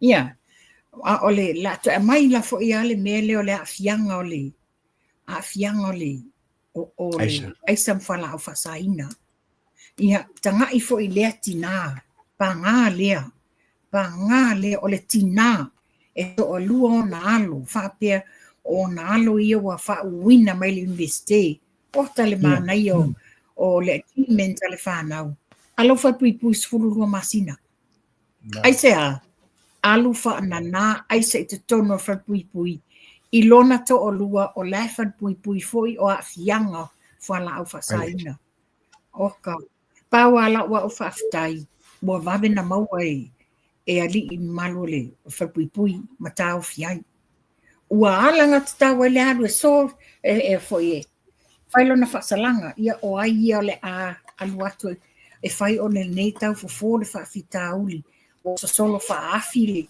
le fianga le aise to tono Samoa a se le lo fala le o le tina I le fanau moni le la saunanga tupai le o le te tau abatua le o mana le mtau po e mai ai sisi le fo ole tūlanga le iai o le wa afia vaenga ia e tolu e pito sili o na tāua I le atumu pe ai tanga I malama iai so se me tupu me o whawe lave whafosei po wā tūlanga e pe o na iai e tolu a vaenga e pito sili o na taulia mua ole ofisa o leo malo lua ole ofisa o fuimu tolu ia ole official falmai po ila toi o tausia po a le mele o tupu mai e mo maua leo aisa maua ia fuimu aisa la wa faina mau tu I and living ka ula le register nurse olo no winga ele te le titi lona tulanga matua o i ole o tangata tausi mai fa moina lewa mau ai le what tu lai mai la ya tatu mal tatu tunu o vaenga ia tolu po pila ia tatu fa ngoi ni pila po lea ona o lātou ia tūlai mai mea pe au ina tutupu whaalawilawi. Pau ai o vaenga e whiwa i tonu e. A leo o tūlai mai nei. Wa matua e a whaina tātou. Pio le mea nao o ta langona ai. Whaanoa noa leo ai ai. Pe o tūlai mai. O leo a whaina ile te leo mea ia tupu mai. Pe o le nāle nganga o le tūlai mai ai le seva ainga. E pei ona ia. Ia pe o le aso whinangan. Tupai. O e maua mai. Ia. Ia. Mana tua foi ia nai tina tausi soifua. Lena fai ele tua inga o le mena tupu. Le whaingo tui o tamaiti o le misela. Ia o lea la o le faut o le matanga ruenga a le tau ave nai tina le whasalanga. Ana fai neila o lea tina o le wa mawai aisa. Ai te ua tātou te le mai loa po o na whaangaina. Ai o i o le tausi soifua, registered news. Te ua watu fai se tui. Whawhitai wa wawe na maua ma avelo tu ese. Whawhitai wa wawe na maua ma avelo i tan malala e tu ai. Ama manu ele i ai se le i mai maua ni soifua o nisi o le atu nuu. E suru whai atu le whai mai tele mato tua moni tongu stinga. Ia, ele ngata le nā pe o na psoaswani atu tupai. O si ana whanau tēne le o whai. O si mea pito sili le nā o na langona ai le matuitui. O na o lewa wa ai o na alo o lewa wha umai o ni tangata o ni tupulanga o ngā mole luma naias a le mafua mai matu. Ia, e sele mana i o lau whasoa le tūlanga le o pe wa tata mai ai ia tūlanga o me ia o lo tupu mai si o tātou atunu. Ia, e nisi me o le atu ponpona po e finangalo e sau no pe le tātou. Ia, langa wa o mana tau whafonga. O mana tau whafonga wa tō lau mai le fola le whalali. A le vaenga whai le fast. Ia tamai tai o le a whapeana tau wā mai mo le tofi o i tu malo ese i le tau sanga lo lumanai nei. Ia le a ana alofi wha o le la tau wā mai e le fionga ia af masanga leone mati masame. Ia le la atu la i mai ia e tau wā ina le tofi o le a ana alofi numera wha. Ia pena fo ia si o mātou territory le vai maunga wha. Le latu la i mai e fionga ia tonuu. Moli.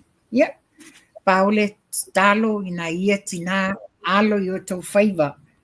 Ia manuia o tau tau mawhainga. Tau tula i mai ai. Ia e mati upu o tātou atunuu. So soani fo ina isi tina lo tula i mai le foe le taimi nei. Wa e paule tina le tono tātou vaenga. Le taimi nei o le fionga ia mulpola ana rosa. Tolo ulau le toa o le tina tula i mai. Ia, o se tala whaano noa fo'i tau la papa i mai mai Melbourne, Australia. Melbourne, Australia le na umanele whaamasinonga o se tasi o tala wau. Na o mai lungo ngā wenga whaavaitaimi ia o lunga lava le ava ma whala au whasaina. La wa whale pui ai nei mo le wha masina i Melbourne, Australia. Ia whaftai fo i le sunga le li whai au ia Pastor Freddy Soalo o sa tūlai e so soani whamatala upu mo i lātou a pe o le whautuanga fo i lea ale sunga le li whai au o le tango tia lavo ava ma whala au whasaina le tūlai mai e le telo le whawhitauli. Pe o le wha o lima mātu ia, o le na wha o lima iai, wa pe wa amata na pō le wa ai, ona o le tūngā o le manua, sa tupu ia te ia, sa wha o ngā i ese au penga ma ai ia, a ngā lea le, lima te, Yeah. le se tō ngā li liu, o le alawa le mea, o tala noa i tangata e mauaile, le lawiai mauaile fofo, o nei mata upu. Ia, le o tau whātau la papa i le pailate, le pailate lea sa tupu al whalawlawe tau sanga le nea, le na tupu e se tala wou, o le pailate le litonga, ia, o le la, o le ono yui, e tō laulau i nai le i unga o lona whamasinonga. La wa ave se modianga, ia e tolu la modianga na wa iyo ia, o tulanga na lila tula i mai nei. Ia peo na e sau noa. Fianga o tangata whai. Ia, sau noa. Nei o lea e whaftai mo mataupua mai. Ona o le matango fie, o le ua whafonga fo le tātou atunu. Ia i lau whaasoa mai, ai me se fo ia o mato. O le tau wawai atu lawa i tūlanga e pe o nei ai. Awa o le ua māneia le i tūlanga le ua o ia tātou sui a naitina. Ioi, whawhitai o le ua o tawha fo i se whinangalu pe o nei e saunoa. O matango fie fo i tūlanga e pe o tūlai mai ai. Ia, ai le ngata lea. Ia, e me se fo i o le pailate la lea. Ia, ona o le tūlanga lava o lea. Masaloa, o le fuala au whaasaina. Awa e le si mea pe a whape o tūlanga na le na o ia. Ia, ana pai o le tūlanga lea. Ia, o lea o tātou vai pe o na e saunoa. O le tue mawhai o na tā aufi le mea se i wangana. Ia, o se o tātou vai po e moni le maule o lo tau mawhai. Ina ia se au wala. E fo ia ai e le fuala au whaasai. Wa le fo o maua se tasi fo i o le o whalpui Australia i ngā luenga whaavai teimi. Ia o le fo o. Ia o ai i le lima te i tūlanga te i tūlou whaafonga Samoa. Ia e meise lava o nei au penga o tā ua o penga maai fo i le whao ngā e lato. Ia e whaatai le tūlanga lea. Ia o le aua wa mautinoa ma manino. Ia le tā ua o ia fo i vaenga i peo na e sao no. Ia, e ese si vaenga o. Ao iai whai le tūlanga leo ngā luenga whaavai taimi tau la papa. Le fo li potia mai se tasi fo o alii. Tolu su tasi tau sanga mai le motu o Solomona. Ai o le neita maa e tolua o na alo. Ai o le neita maa e le mamau le me nofuai ma le nofuanga e whainga nuenga ai. Ai lai maa sani e savadi lava ia le ngā nuenga pe o sana exercise. A le mau atu tai o les whareile ana nafi. Ia ua maliu mai tawhatafa ala o le awala e alu ilana ngā nuenga. E fōlinga mai la whape o se hit and run. A olo o i whai e fo ila su e ngai Australia. Ia wha maise le tuai i le ainga fo o le nei tau le lea ia maise o le sa tu malosi tau singo o sionga ainga ma fta umana whailona whale fau Solomona ia ioi e se whano noa ia o le tulanga le iai ia fia o tangata whainga ruenga le malo i whala au whasaina mana tua ia le masino a pelina tau sanga nei le tupu mai en whalawilawi se tasi o tangata whainga ruenga le whesa le fui mū ia o whala au whasaina mafua o le ofisa o le whainga pālota le sui komisina o whainga pālota i le lua afe lua tasi ia o la ua tuli nei lona whaasalanga i tan malala maua fo ia fianga le aisa ia o le ACEO o le nupi wha le fo ina maua mai le raid le sa whai mua le lua afe lua ia i fola na fianga ia o le raid le sa alu le lua afe matolu le foi na maua mai ai le tangata whaingaruenga mai o le IT mai le ofisa wa onga. Mana tua tapo kalame ni mai aso le na tia, lea foi la sa Yeah. ta whaasoa ai. Ua lewa na tatau o na drug test tangata whaingaruenga malo. Onga o le tūlanga le pe o le solo musa. E le whapako i ato i lātou a le to tele nisio o tangata whaingaruenga malo o lo ia ia fianga i nei mea.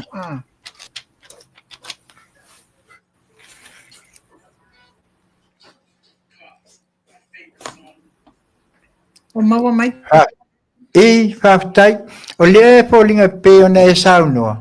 E sa o le lau saunoanga, o le mai tau watu nei, lua afe ma le tolu. A whika atu nei ua lua sifuru lua tau sanga, talu ang ka whaole eisa i tonu o Samoa, i le pouka. Rona winga la, ua lewan tau o na whaise fuafuanga mai le nawa i tau pe o na e saunoa, moni le. O le alan me o le whai e loa, a maka loa o nga whai e track test ni e wa. O le wana tau na amat. A whika e ma le lua o tolu, se e o mai le lua o lua lima le nei wa tātua iai. E wa lua sifu ma le lua tau sa. A o le alawa e le ai wa whaate te le ina la le taimil nei, e pe o na moni e lau saunuang. Wa tau o na whai lo se fuafuang. Ia tātua tala masine ia, ia wā le whai ngā pālota, tūla i mai, o le a inga fast mo le tau sanga wa ia failo a makalo awangi ko ku ioi ia mako failo se mele pe una tala noa i fu il tapo kalamean ile nevaias makamo fai se me fali maila o destroy uma a ka nga ila mele lua fe malto mele na tai me lua full mal ko sang o fiala ia trucks me lua fe malto o fio ia ile na se io o mai nete pe a fa pela o tato vai nei ale me o pe o fa putu fa tu pula ia o no winga ia o ko mai ko ave a mai ia pe al me foi le ia nga pawal me ia mai mo mai le ku i me o moa ia yengi mo nga ku nga ia o le fo to fo le me na ia pe o il nasi so sonia tu ai matang o fiele mai il faso ia se io tato tul mata i pe mo le nga ilum ia wale fuafuanga pe ona iai le mele o matautia le aisa si o tātou atu no. Ia o le tūlanga le se whaalawelawe matu ia le na tūlai mai le vai aso le na te anei i yuta i le dam foi le ia lawa i le ofisa le vai. Lea sa tanu mia ai se tasi o tangata whaingaduenga o se ave masini i le afo i le na sa whafoina le masini o whaapela le tala ua e maufa fo i tangata na wā ai tino ai le mena tupu e a enga mati e lunga a waru sa o ai lunga le masini ai wa te tangata te wātua to e sau solo muli a wale mawhaina tā ofiofi pia wale aini breaks e le mailoa ai pau le mena titi latu tangata wa te le wawe le sawanga i lalo o le masini ia flip over lo mata mi ai le ave masini ia e se le whanua noa ona sa te tau foi na iai ni taiala mo i lātou whawhoi sa tau nei ni safety taiala whaonga ina i lātou nei ia a le whapea sa iai nisi sa tutu atu i lalo ma wa ai atu ai in action mai le mena tupu mai le whaalawe lea. E peo ne sa unu tūlanga lea. E peo le tasi lea vaenga e ese le malo se i o atunu i whafu. O le first pai au ti a atunu nei whafu. O le safety. So o se ngā luenga e le mawhai e o le ave masini ia e osa wai ai uma ia le safety equipment ia ai maise o le pulo malo matulanga uma i tupua e se pefea a o lai malu pui alo tin ai anga kupu la le mele a lai le leia le pui a tonu e aku o lai mau se mangava pe a pe o flipo ai ale ai la se mea o ia le ai la o winga nga flipa ia nga ua ia ko kong se tulo na lofa ai pe le mele na moni ele sauna o tau fono ba ai ele fa nga malo i va enga tai tasi ma company ia le saunga le mu, ia le safety o kanga whaingalu. Pe ia fo o melenta wa ia na tupu mai le EPC. Le fo na ma liwai al tam. Ona le ai o ni safety equipment, ile taimi na tupu al whaula, o ai na mai, ia o too late wa taule. Ia ai, na ngona le nganga ina ia whatupula ia, ia o ngafo, le taulongolongo mai o mta upu ia, a whafonga mai ia le tātou whainga malo mole lumana, tā pena me ia pe o na mai ai se tua lalo i laua fio, ia. E taina le foi le whainga malo mo ta iala mo tangata whainga runga whapia. A le taulongolongo foi i le e whafoina. Whateta inga. Na whai nei o oa se ave masini ia taula papa. Awe e loa iai whale tonu o lau masini lea. E le sili i folo tau mawhai e sefe le masini. Tiai ai punga sa ili la vea i mo oe. O le mea tonu ana sa tau na whai. Ina ia o ina fo'i o tātou tangata whainga luenga i masini te tele whapia. Awa tau loa o le saunga le mu masini me whapenei. O le priority, it's very paramount. O le priority o le lavea i o lo wola. Mon sa le ona o sa whainga luenga le kontrate le masini le construction i tutuila a le VP Willis o le sa o le leila sa no o le lapta inga le sa whai ai vaenga i a masini ma ai lau masini e mua e alu e siaki po wa atua le whaonga ina ona winga safety le lei a taofi ia fua swau me uma ai ia uma ia equipment e fai foi lo ofo le safety va ai lo se metupu ia e lole me tatau ona na fai la training wa fai training in me tauna na fa sipa el machine ai punga ilalo o as e lua ia absent ole va ai le me tu el machine pe mawai so na pole le taofi ai i lo le oso ne wa lua absent e lua mea faina i oso atu ese le me pole le te maua mai ai ia le me saunga le mu ai na oso te a fai e launga tasi le mea e le mpenga oso se deep pole ai oso pe a launga tasi ai atu lo mfai ona turn le masingi ai ka ofi nga e ia la le wala pe moni ai la sauna ole tasi le na me ai fai training a wa ole training o kanga ka whainga luenga o ina le avanoa e mawhai ai ona la to i loa tu langa o mea tau saunga le mu ia ai meise foi ole malu pui au i lato hashtag ia tu langa na ia tau la papa o isi wa panic wa panic wa ele tu langa whapea a whai foi e whai ia po o le si foi tu langa titile i ngā luenga whapea ai meise la le te leo le danger ia mai ai po o well equipped or well experienced le tangata o lo whaafoina masini nei e te le lava mea e langa ai le nei mata upu ia e na o se watu whaafautuanga mo e foi o nisi o mamalo le atunu o lo lato whaafoia to e na ngā luenga whapea ia mua lo soifua Matai, ia. El pataua na pe ona esa noa ia fai ale training ia le lei ona train uma kangaka ina awale saunga le mu ma le safety ia e ese si sa tatala noa ina le vai aso lena te nei le pisinisi fo ilea le Wilco pisinisi pea ina lena le whaamanuia ina le toi tau whainga le lato le sene te renew le lato le sene o le whapea mai ina ua a mata le pisinisi le nei e lei ma whaina lato disclosinga full information o lo mana o mea. Mana tua foi le teimina watu la i mai le tato whainga malo. Le la sa tele foi le ngumulu I le fionga ia tuala lewa sui palemia wa o I le ofiso tupe maua malafonga le na to te le revamp o le whainga o apalai mo pisinisi le sene wha pisinisi tono Samoa le sa ngulu le mu la me wato I e fisu ia inga ona la o tu langa la nei wa iai pisinisi o tangata saina ai le o mautu uma ia mea te tauna whai e apalai e lato pisinisi.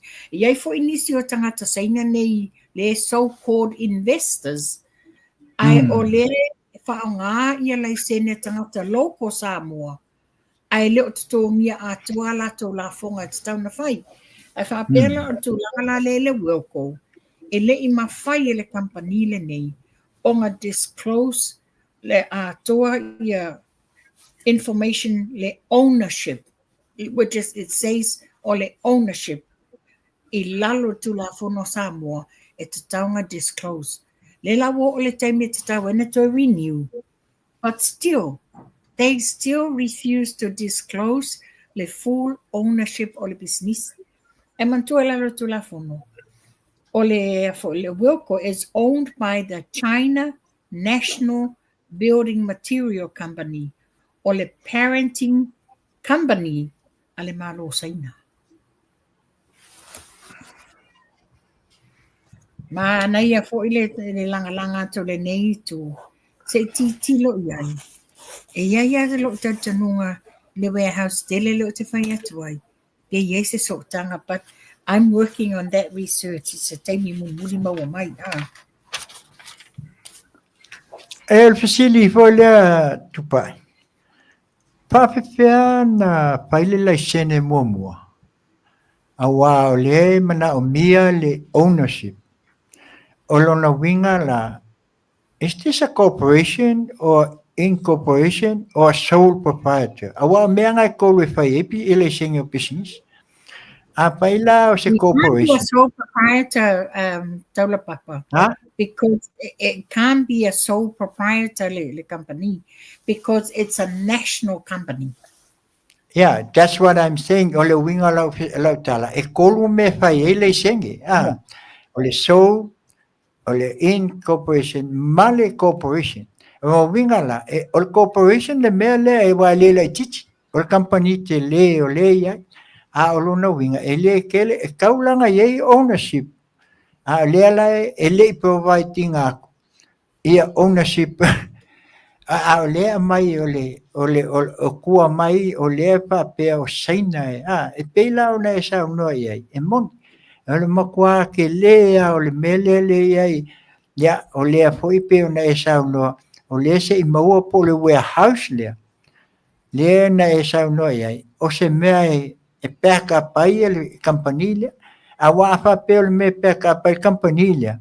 Ele la po le anga ko nga warehouse pe apa pe ngai pe nga e sa unoa. It's a massive one. It's a big one. O no winga le like it. A o le la So ia the bai. company le Wilco is owned by China National Building Material Company Limited, or the parenting company of China National Building Limited is National Building Materials Group established Iletasiiva Valufa. It's a Chinese state-owned enterprise administered by the State-Owned Assets Supervision Asaina.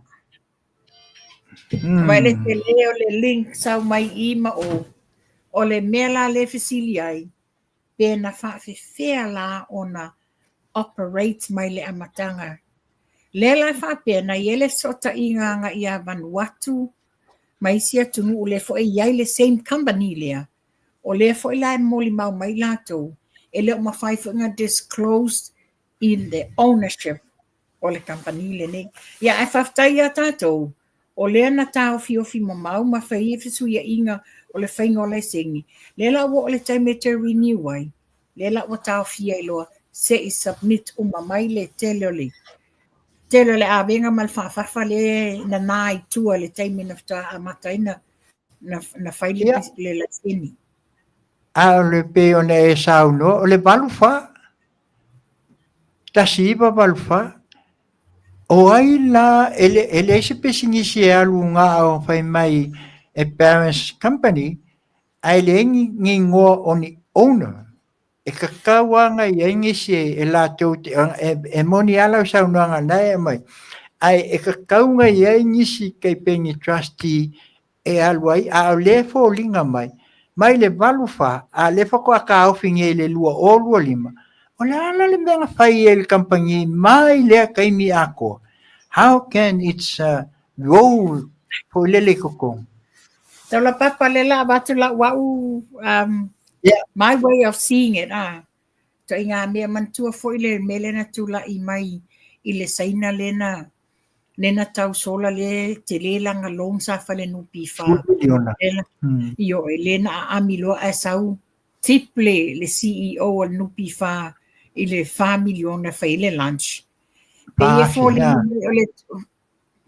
fa afi. Pe fo linga mai o le tu ai ngā mentality sa fa ngā. Wa le fa a wau le whainga le ngā luenga i le tūlanga te tauna iai. Ai na watua tip mai e lau saina. Tip mai lau saina. This is how I see it. This ola wa fa wingaina le. Pe e fo linga o se tūlanga le sa fai. Na watua le au saina instead o le tāpā e lātou nei, wata tauna mai whamaunga nei, ia ngā tu atua siau mea sia Joe, ia tu atu le tupe lanjai, ia mawhapia. Ai whaftai no atu lai me tatou whainga malo, lena i ele fisu ia inga i o le laisene inga o pisinisi. Lea la wa matana mawata itasi aila ia kampani nei. Ia, se tatou tālia, se to mau mesa tala vaso fo, o fea wanga ia. Tai, ia. La kalia ko e pe talia tuaile warehouse pe te maua mai se ata ma mai ai ia te sila manino ai tato watunu ile mena tupu mai le tasi le afe iwa se lau alfa a le fato a maua atu nei ile lua o lua lima ia sauno ia ole mta upule nei la abatu ole mta muli le nei e iai ona onga ona le watu la i mai eni whawhita uli i le tātou mālo. Ia o te Elena Malaina na wailunga upenga ta whailangi, wailunga o social media. Ua whaatangisia e se alii sa a vea mua ma leo leo. O lo whea ngai nei maona molianga, wha soli tu la fono. Ua ia talo sanga ina, le ao le mālo, Mosef Sosani i lana tausanga i le watangi, e toe whaui i tua molianga. O le mea la le fesilia i nei lo ua nei tangata o te wha mo ia fo i nisi o wha se a wai lunga o penga ta whailangi ma lunga o social media. Mua, e poto o e lea e alu whaile soli ngā tu la fono. Wa e fōtinga le saini a le leo o lo ngalua i whafo. Wa e alu wha saini na nāle ingoa. E maua mai e lau no ngā tupe lua se lau wafe ma le nupi wha. Ai wa te i le leo lea e me ngā lua i whafo le sau. O leo wa iai le lau ni lunga longa ingoa. Ai nate le isaini inga se mea. O le mea la le watu lai mai e nei. Le wai lunga o penga ta whailangi mai social media. Wa iai fua le a fianga o le ao le malo. Ma wa tau le anga inai le fionga le. Ale au malo. Talu wai la. E le whaapela o le wa molia. Le ai o le whale tua lava o le e ona le tangi. O ia le na whaia whasala launga whaapea wa talo sa ngatu le au malo i ate ia. Ina ia tau whetutuna.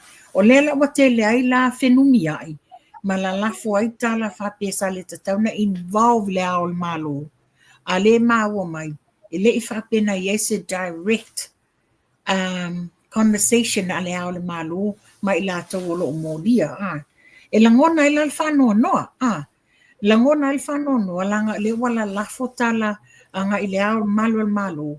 Ai le o le ao malo na whaia le tala lea, e esere tangata na whaia le tala le nei. Ia ale la te le fuol a le tūlanga na iai. a fai o whaafonga mai le, sa whai le a mi o valea le o le sengi na nā o le suafa o le li leo as a guarantor. Le ala le tuli lo whasalanga. E le whaapepo po tō soli tu la fono. A tau te le mana o tō e tuli o tō whasalanga. O tau le solo mua leo atu tangata e sulu atu iai. O tau te mōlia tangata nei. Ie whapena foi lana mōlia foi o tau ia o tau soli ngatu la fono. Haftai, e se tāu o tāu pulea. Leo e whaasoa mai, moni lei. O le me mua. O le pesili ia ua ia ma le pesili. E whapewhea o na saini e le leo lea a oainga o whawaisinga le saini lea mai le nupifa. E pe o le pesili mua na a wā e le mawhai o ngā saini se apu. Se kawen toa. Pe a whai e le ai e le wha maungianga e sisi o le nupifa. Unless o iai se authority se le po se tusi o affidavit na saini mai se lo ia wha maungia al me le iai e le ai o le fasili mua ngā ka ke loa e ta tau o na fasili ai o le lona lua pe o na mai le mta upule e se mana i o le mta upule pe o na e sau no ia e la wa ia tilo fa le tātou ia le wha mawhau iai. E lela i titi tupe. E lua se lau afe. How comes ngā vilisa i umaila e le nupi wha e ave ia i le tupe lea a lele o loa o ka ngaka sao lea sainia le me lea e kawentia. It's something tricky. It's something for lele o lea behind le me lea. O lea e tami mai tua. A pai o le iei tangata na lātou fau ale melea. Lea laua umane, a lea laua lo wa whaasanga loa. Lea laua whaina i fua le fionga mamalu le ao mamalu o le malo samu. E a whai la o le tūlanga le tauna whai. Ia oi la sul whai e. O kaunga whai se ngai o inga le ofisa o leo leo. Ia a le almea la mwhai ni e se mea ia whai. O le lātou ngā luenga mata whai oi. E sa o elo sa unoanga tau la papa. E leo se tama i tupe. Le tupe le nei a fia. Le la wa vatu le guarantor. O i foi e whai ma foi. Ma o onga foi a whafonga mai e i lātou nei o ta iulu o le mtanga luenga nupi wha. A whapeo yesi tangata guarantor se long te le whapeni. Ta tauna present le guarantor le taimi e whaela na saini. Ina ia whaamauni ai. At the same time, e saini e guarantor, wa iai malanga ID e confirm ai who that person is. E leini mea le nana abato le pepa wa umana saini. Le present le guarantor, le ai se ID confirmation, fa whena whaini mea. Le la pena e sa noa tricky, le ai o te leta ua le tricky. It's very dodgy. Very dodgy. Sa leta tauna approve. Sa leta tauna approve. So o I whailai lo mai ai, e le o sa o fo ile au nanga o le whaatino ino ngā luenga I te tono o nupi wha. Ia tatu tanga I fo ile tele le exposure le alu le confidentiality o loan application te tele la ye te tono mtanga luenga. Ia le ala wa tula I mele nei whawhitauri. Le watangi le ali leo le sa alu I whafu. Wa te ile fo I mai o le wa ia o ia le guarantor le loan e nate le isainia. Nate le isainia se whamaunianga o ia guarantor. Ia, lawa I tonu, lawa I leo le mata upulanga I tatau na ave. Wa a iai la lape wha le tonu o le tatongi ina o le loan le nei. Ia e fifi la I unga o le sunga le li leo le malanga tele malanga I whafu iana ngaduenga. O ia la vea I le tonginga le talafu nei. Moni, whaftai, o leo tata no pel, ai a tilo whai mawhau ia I le tūlanga lea. Pe a tātou wa ai I tupe ia le no whapene. E pe o no watua hoi lea. Afa pe o lai malanga ia se Caventine. E lua whamaunianga o se affidavit. O se skusia loia. So Loia. this will be ioe. O le mea la le mawhai ai. O ngā release ele afu, ele bank. Ia se o atupitele with option. Ele mawhainga ave uma. Just take partial 54 times so that mawhai o ngai loa lauanga some kind of repayments before the other one is going to be released. Ina ia loa pela al pay ona e sa no 10 million lea. Ia ngala ko pay ol me holia. Ngala ko male se tulo ngala ko ma hempe ka holia tu atu e fe mai bala hempe ka le. Ai ma 10 million le na ai fia e fa ia pe o tulangal na tatu titiloi ile melo tula i mai ni a le afaina la le fionga ile a mamalu o tatu malo se me pitosili le na ngona ile fa no le anga le la afaina le tai ulu talwai o le lava ia le lava o fesu ia solo ia fa o fesuia e solo ai ele o te wa fainga pe al telefone se tu lola o fionga le malo le wala be fuanga ele faimis wala be fua ya malo le malo ai ele yo ia tu tono ime le o te ia o faime o ave ele tusi ma ai ole melena ele o lo sia malo me ia lo faine ai e manatu folia e au ngā foi lau whaasoa mai mta upule. Tauna mata ala iai mole anga iluma. Ele ngata i to tonu o vaenga nei ai meisea ele ia vaenga i whai ei long te tele nei almalo. Ia te va me pang. Ia le utas. Ia ia nupi wha. Ia isi la ia tātou o le whai ei. Ina ia matinoa. Ka ilo epe umal mele mo kwa kele a lisi monga lai dai sa uku ka ko kele lo fo le o kika le nga faingi por kasi lisi ba nga lai kangu wai wa le nga mawangi a le ko ka ofi fa pe o ko full stop pa i mele tal wai on le o tato wai le a o mau nga me le a o sawa e o mai ala to pe yo le upu fo le la si la fie le tua le awa tātou ai atu le ata mai matangi le leo mene mai la se tilo e le atunu ia au leo tātou walo atu mo le whainga parot ia pe eise si au finangalo na o matamata atu le fofola le fala matu stala le sunga le lau le malitoa le fionga te taifono le tātou whaasta le sa fesilinia i se tasio tu stala le tūlanga le ile a foi le fionga le li fai pule mai se ana yo ana fa lua ia de o manino ana te fa malama foi le fionga i le laudia malitoa ia ma fa pe foi le na saunele sos nele taiao manino o le a fai le press conference ale sunga ale fionga ia solai a pulu te ala ona o le fa se le tala le ave fa pia ua ioe tu tasile tu malo e fa te ale fionga le li fai puli le ai e fa pia o le sa alu le tofi sa tau bamale ma le fionga le li fai pule le tofi tau sanga le lua o lua tasi te ia le no fa sala le mfaina to e alu ele mfainto e wale na mawal whamanianga o le solinga tula fono tanga.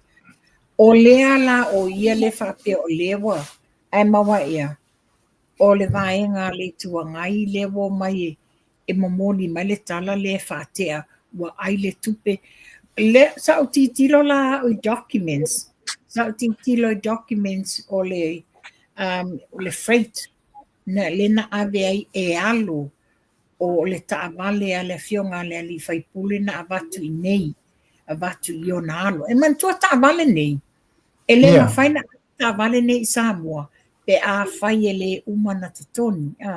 Mantua la, i o le afusina se tulo fafonga anga Samoa, o alo le ali, le fionga le ali fai pule.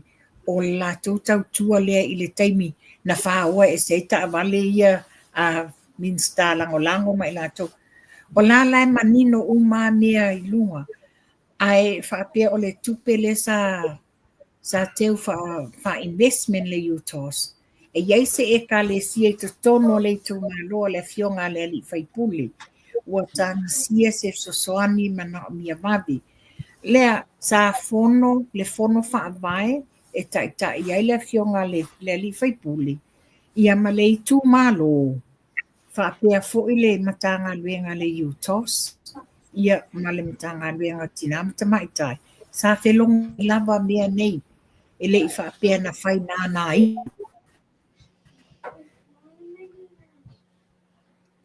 Mon. Viva. Sure.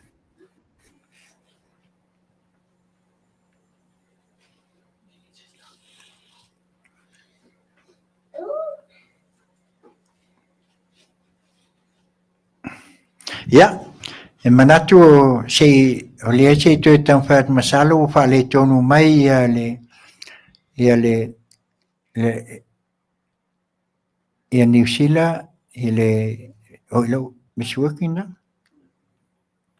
ia le faltua ia machera afionga ia tupai ia ai e manatu no leo ai fus fa le tonu mai le la tu ia ai o leo to fa fonga ni mata upua fa soa mai ai le fionga ia tupai machera foi a Sanft Levy ia ono tulanga foi e pe ona tatia mai ai nisi o matau pela matau pumulmuli le sa fasoa mai ai nei ia ese le matu ia o le matu ia o lea tulanga ia ona o lea ua afaina fua pe ona watua fuanga ele ia le afionga mamalu le au mamalu o le tatu malo ia ai manatua ia ia o mo mai tu pai Ia ua te ia ua pe le masing. Langa ia iku foi e o fa se tu lo ia le se tu lo ia le ninja foi le e o ai la walkele ke ia wa feang e pe o le o mau ia ai sau no mai le kau va ve se tam tau nge ke foi ko oso se si fala vai pe ona ia vai atu lo option. Ia ole na wa umatu se vaenga sa ta penainga mo le ta pokala mele ne yaso. Pero ese le pelo sa no e fa mala malama le melena tupu ta vale le na mai. E wa nale na motu mai ai. Ina ia ona sila fia el tato watunu. Ia le tuunga ia ai mise foi o le UTOS lenga ia e pe inale ngata mai ai lau saunuang ina ia manino i le tulanga le pe on fata tia mai ai le se le ni le o lo taua mal falo wa tulanga na le ai le sa manino le mai e foi o documents le sa submit mai e alo le fionga le li fai puli o na alo le sa la to avele le tabale le sa o la to tama i Samoa ia la foi la manino o le mata upule le limas fuwa fele na fai e le i fa apea na fa na ina e le fionga le li fai puli ma ele ma fai na tala stanga to tasi o lo na lave la le wato e maua ia la to pepelo mata fa leanga ele ma fai o le tupe le tu malo so e iai la ia trustee e o e tala le tupe le nei ua umana yele sota inga ma le UTOS ia whate le tu malo ma le fono whawai. E ave le tupe ono se tasio e ka le sia le lato i tu malolo mana miele sosoani. Ai ua umana whaiwhiutanga inga ato e le whaatari le lato tolu le miliona lona tolu. Ma tu umailo i tua ona to e avela i o le limas fulu a felea e to e whai to tului le lato tupe investment. O la long fa manino mai Ia, a le lawa fōlinga mai. Fōlinga mai lai whape e tasi le pito nuu.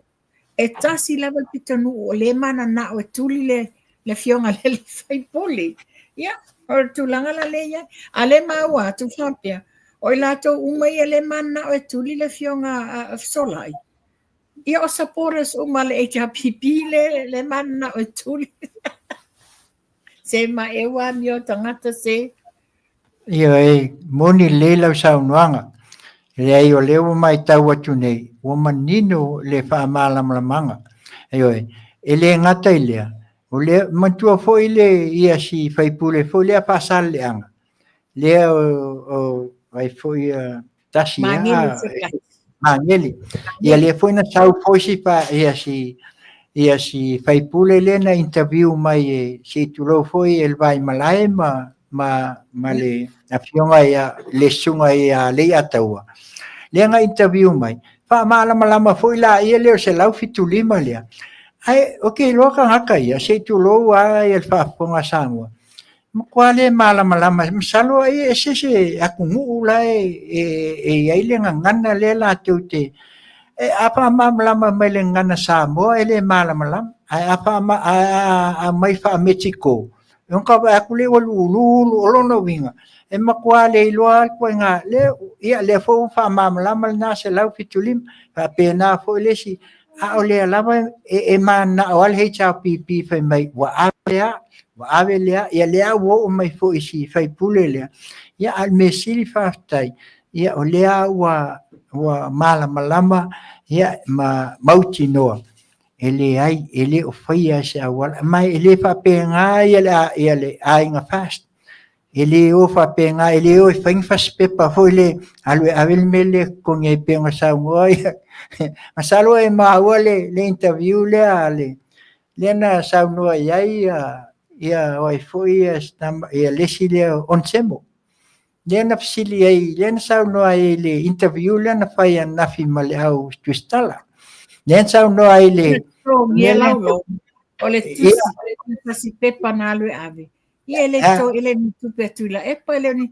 o tupe a Samoa o le tu taula papa ia pe ona e sa no ai a fa mehi hoa mai lota o le tulanga le ia wa ia o lai latou te iloa le mea moni ai latou te le fiata ua le mea moni ona ua tumu le tau whaaleanga ma le pepelo ina ia whaaleanga sui matamadi ianga o whaipule o le tatou walo le fast o le mena le tuni ai mai se foi ia o se wo mamai fo ia tau sa reliable source le na mai le mawhatanoanga mtule e patau sangalintea o le saunoanga a tula e palele ta ele tuangai na fisiringia o ani mea le lei mani mea tau te toi o mai ai le palota lua afe lua ono e fai ele HRPP ona o loo iai mea tutu a ia ua saunia le fast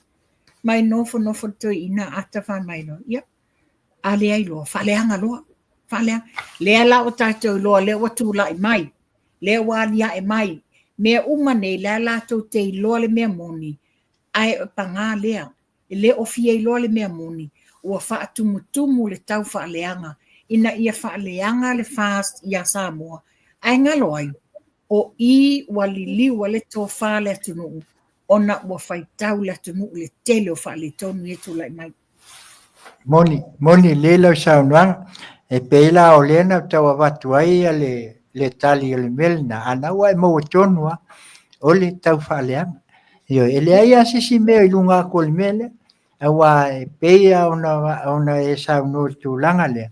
Anga le lei ma la tūlo tūlanga lena ia peia ona sauno o le matua tau whaaleanga o le mela iei walo tuti ngā o le mela iei wale ilol tua inga mela la sulue.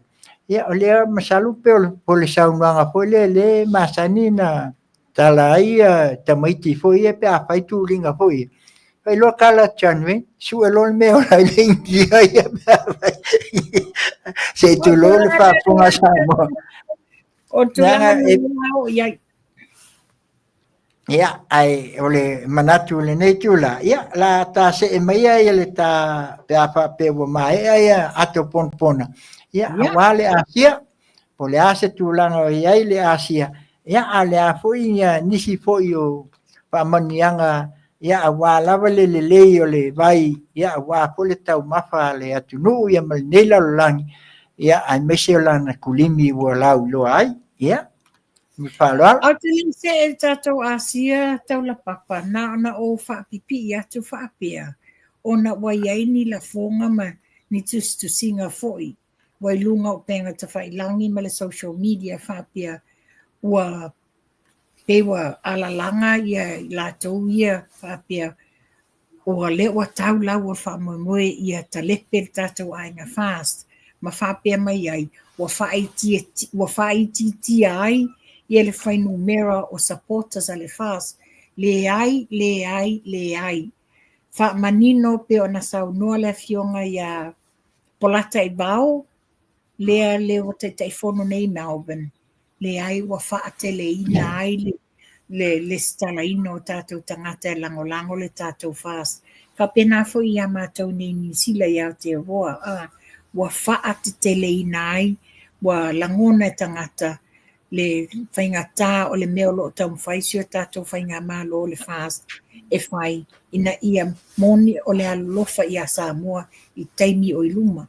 Ia lewa tātou tau māua nei, le toa se fulu lima le no ese nei, o lewa o whai le tu whatasinga ma tula epa ia, whaafewhena tātou o ese mai le whainga mālo whiwhilia, ina ia ave ese whainga mālo tuai lena iai, corrupt. Ia, le whawhonganga Samoa, le ai o loo manuia lava le tātou ai ngā le fast.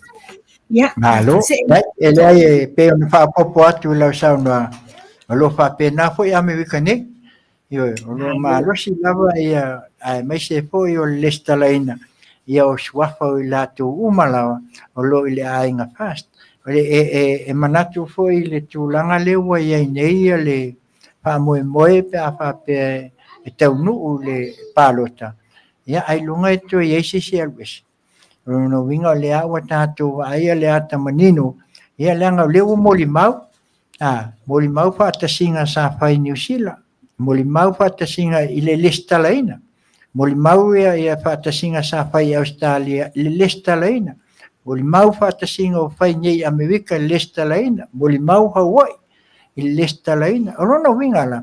O le alale si mea ele wha manino ai, o lea ua matua o motu lava le atunu, ele stala. Pe le palo tātou la tātou nei whafu, a o le te leo le tātou sao, a le wo support ia le lestala ina ia mauti noa lava, le tūla i mai o le ainga fast. Mai toi tūla i mai le lua oluo, o i nāfoi, o le a tātou vai ai se suinga o le ai.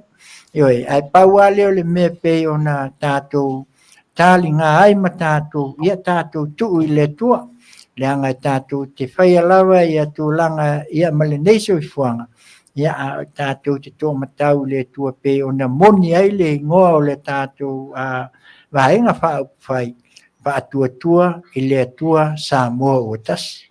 Ona winga le ai asisi me sili atu i lunga o le whaatua e ave atua iai o tātou loto, ave atua iai o tātou wanganga, ave atua fo iai o tātou whamoe o ai pean whai maile tusi fo lea paulo ia koe nito. E tolu a mea, whamoe le whaatua ma le alofa, sili ale alofa, e tā whai umai mea umai ia. Ia peo leo lea ia to e psosoani atu e peo na e saunoa i le tūlanga iai. Ia a tātou whai me fia. Nea ngau lea foi pe a tonu foi wai ki lipi al toi ina lea na whai nei. I le aso tofi i nai i Samoa. Ia a le aso whaleile. Ia nga maka i o lea nga uarua toi an nei. Se i tau toi tātia ia o mea ia nga kalangoa mai. Ia i le amatanga i le amakanga o le savalinga o mea uma. Le foko e au mai fo. O whaku le lei, sui mai ia ngisi mea, a whailawa ko ke au maia, ma au maia pia. Ole, a tirel na o na watu ia te utu. Wha malama e le atua ia te utu. le to i lalo popo le wo o ne iai ma le tūlanga e pe o ne iai. Ia o si to e whapopo atu lea i lau saunanga tupai. Ia ai alumea o le ta asia. E pese pe atu la e pale o tunes o ngā ua le ma whai se mea o le whaatumutumunga o i tū mālo ma a inga taitasi ua whaamalia i le poloketi o le miliona. E pese ai pea la ia a lo o whaamalia uma a inga mai tū mālo taitasi i le poloketi o miliona. Ia ta mai ta asia. O le tātou, o le teimile nei taula papa, o le teimile nei o le tātou Renew 28. Ona o ia wa tanga I mai, o le o whai le pini, whai le scarf, whai le jacket, matua I le anga whaia le matou tau le nei vai aso atoa. Malulu, wow. Malulu, matangi civility munga. Ia o le popolenga ne te wato e eise a fianga flooding.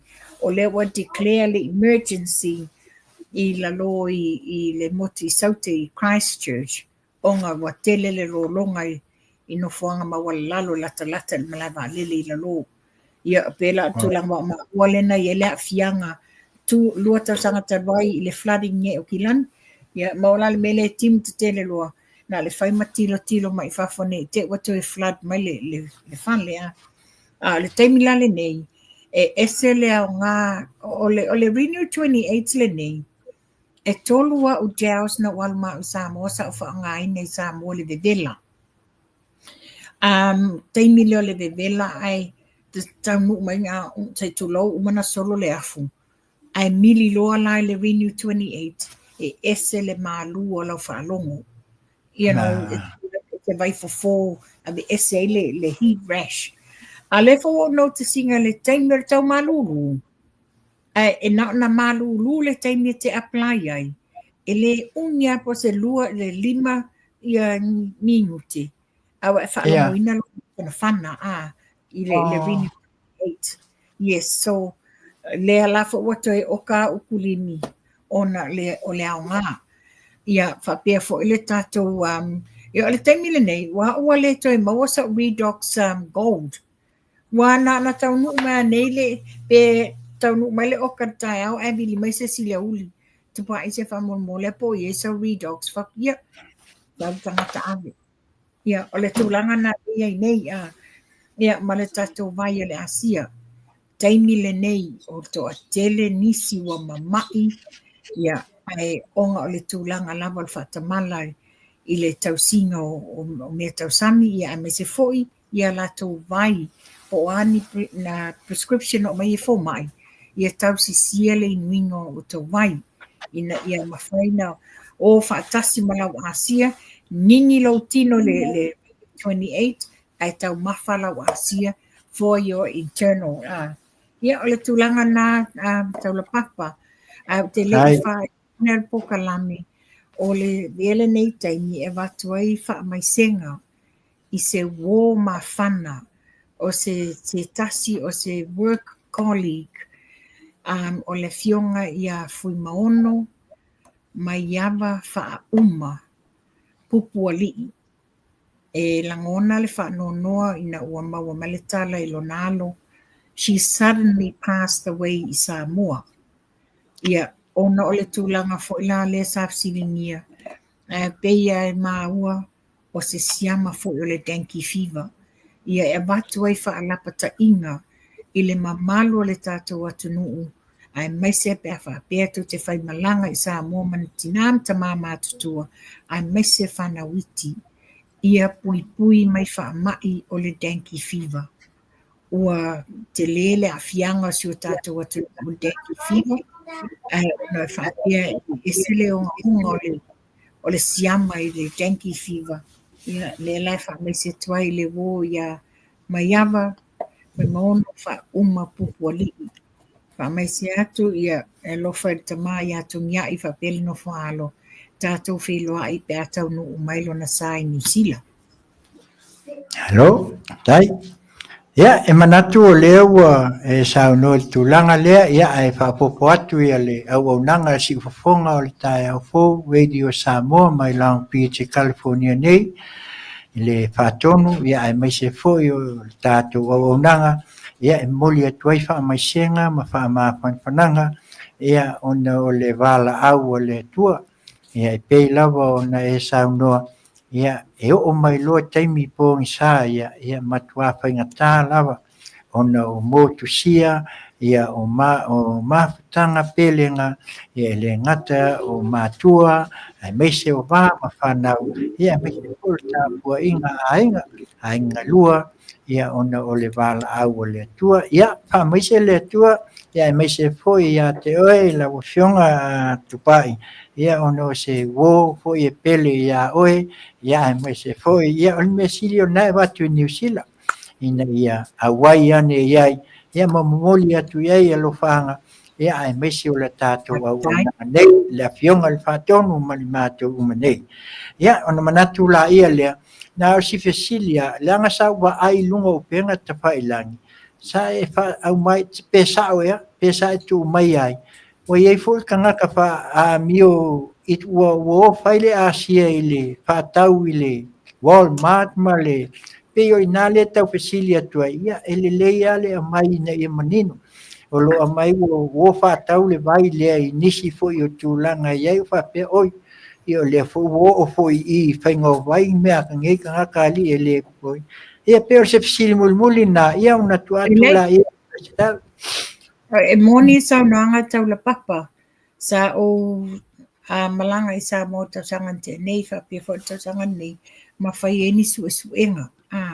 Ona wa iai nisi o te tautala lava i le awa ma le whamaoni. Wa iai nisi o lau downline ua maua le ngase.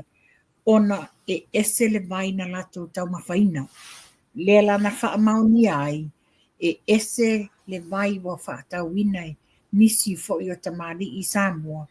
E le o se vai mai le tatou ofisa autu o le Asia mai Utah.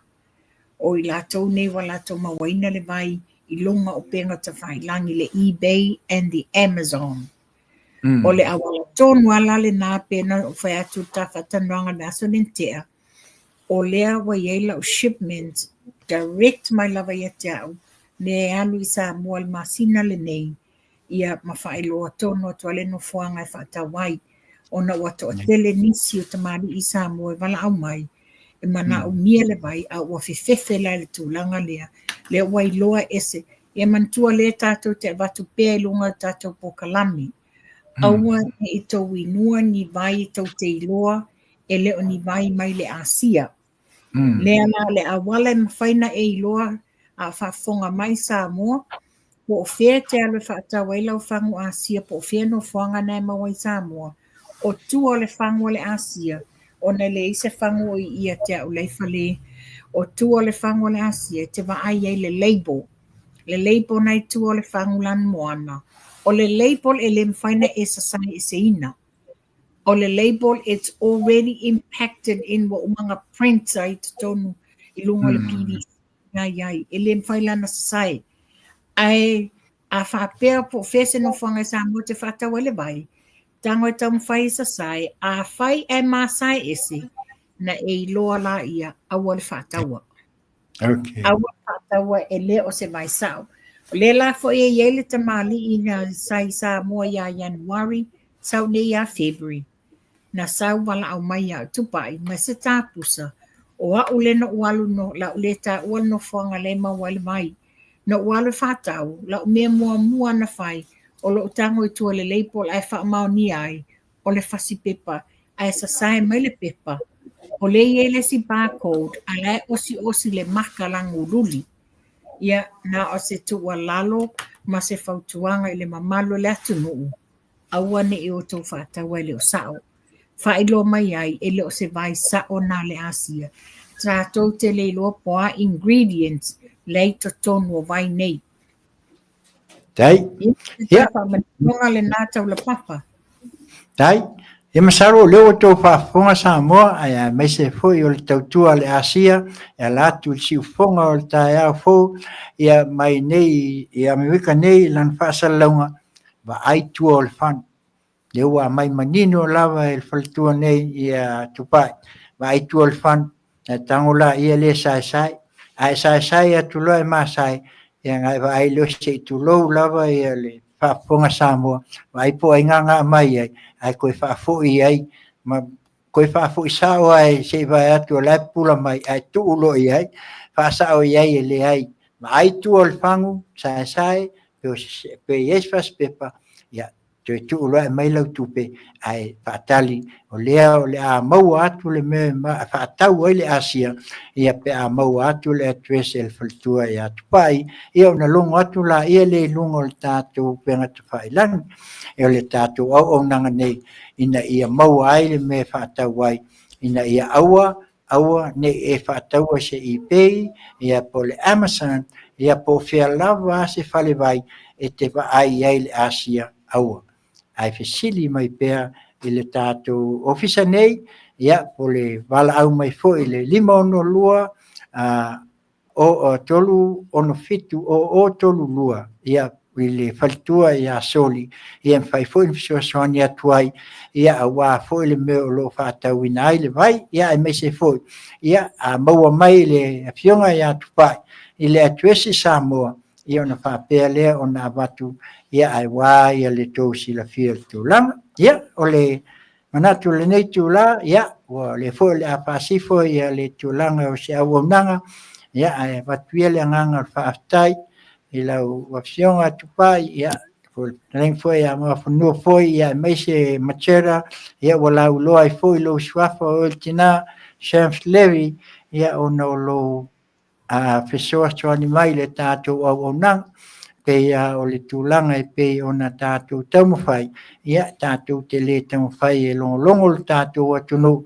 ia pe tātou te taumawhai e awen tūlanga a o le whaamanino o mata upu whaamanino ia le tūlanga o lo iai ina ia lātou silafia a watu au mai ina ia mau ai le tofi malie ia manatu ia a whaifo e le asa u whaaponga mai ia o le mātou te tonu ia na o le atua ia whapena on whaafualo ina pelo soifua ia a wafo le au nanga i le nai tu o le atunu o lo tō wau mai e le nama i le nai tu o kelope ia a ia lofangia le atua ia maua pele soifua lau leia lau foi mal tamau le ainga male whanau ia whapena o nei ai le lofa maleanga leia le atua ia mai le whaatonu ma le mātou au nanga nei e momoli te le ato mātou alofaanga. Ia ai la fotuia i te whai umeia, ia se upe whātou whaelo tātou atunu. Ia ona tātou lulu lima lea tātou whelua i fo i le vai aso. A ia manuia tele whai unga o le nei vai aso. Mal whaalo alo. Ia whaafitai tau la papa ia o le nā Samuel au whaafongaanga ua whai ua tātou po kalami o se au nanga whai pēr ina ia mwhaina longolongo pui ali i o tau i tau maota malawa ia i mea o tutupu le a tutupu ma mea ua tutupu ia e mai se foi o ni tima inga po o ni tuwalalo e watu le mamalo o tātou atunu a whai foi wai e se ngana o sala ia tatonu o tātou whale le atua le nei aso. Ia whaasoi fuaina o tau ia maua pele langi mā ia o tae au le aso sāpati a mātou Australia, New Zealand, Samoa, Manuia sāpati ia o tau i Amerika la tau walo atu tau sāpati pe a umatae au ia soifua ma ia Manuia. Haftai, soifua, soifua pai, Manuia le afias. Ia, o le nau o tau whaafonga, nisi o mta upu sa whaasoa ai, ia, ma le awhionga foi, ia, polfaltua, ia, tupai, machera, James Levy, ia, o ia lava leo lo whai foi masui, ia, e moli mai, ia, o a foi ni atu pona, ia, pe o no tau whaafonga iai, ia, ua watu ai se whaasoa le o nanga siufonga o le tae a fo radio Samoa mai Long Beach, California nei, ia malana au nanga e tu sai o le tauta ia e ngā luenga i tiu te mawhaiwa. Ia e manatu le nei tu la, ia ua lava fo i lea la mātou whaasoa le nei a fiast, o lea fo i ua te atu nisi o le tele o mata upu o tau whaafonga iai, ia e mese foi, ia o le Asia malona au ngā, ia e pei ona iai se auaunaga ia ona manatu la ia lea ia o le a pasifo o le matou sa le nei afiafi ia ai o le a tā atu le pese lea ia a maea lea ia ona matou faatofa atu la ia le tusa o le nei afiafi ma le a tatou mafutaga e talitonu foʻi le agaga a fai foʻi o le a sa outou faafofoga ia o le a foʻi sa outou mai mo mai ia ua lē tautamali foʻi ia se upu foʻi ua laʻavale ia alofagia e le atua faamagalo la outou auauna e lē saʻo pea ia ae sesē foʻi matou ia alofagia e le atua lau faafogaaga sa moa e tuefia o lenei lalolagi o loutou maua mai ai le auaunaga le siʻufofoga o le taeao fou Radio Samoa mai Long Beach, California nei malana auauna tautaiaʻe galuega i tiute mafaiva ia mai le faatonu o lenei auaunaga sioga i le suga ia tuila epa faafetai liosua ia ono tatou talosia pea lona faatafa gasegase ia ae maise o lenei tulā la matou auauna aga faifai pea la matou IT lenei afiafi faletua ia viva suʻa laloulu ia ae maise o le tinā ia soli o la le suʻa ia e maise foʻi o le fanau pei ona matou faatasi ai lenei tulā ia matou te momoli atu alofaaga manu ia tele le faaiʻuga o lenei weekend ia e maise foʻi o le tapuaʻiga le tinā iā te visa masina ia ma le matou faasoa fai mai le aso fawaile happy aloha Friday ia manuia tele lau faasausauga Samoa manuia le faaiʻuga o lenei vai aso tofa soifua ia le pese lea o le a taina atu the last time ia o le a taina atu e faatofa atu ai ia ma faaiʻuena sima ia lau faafoga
no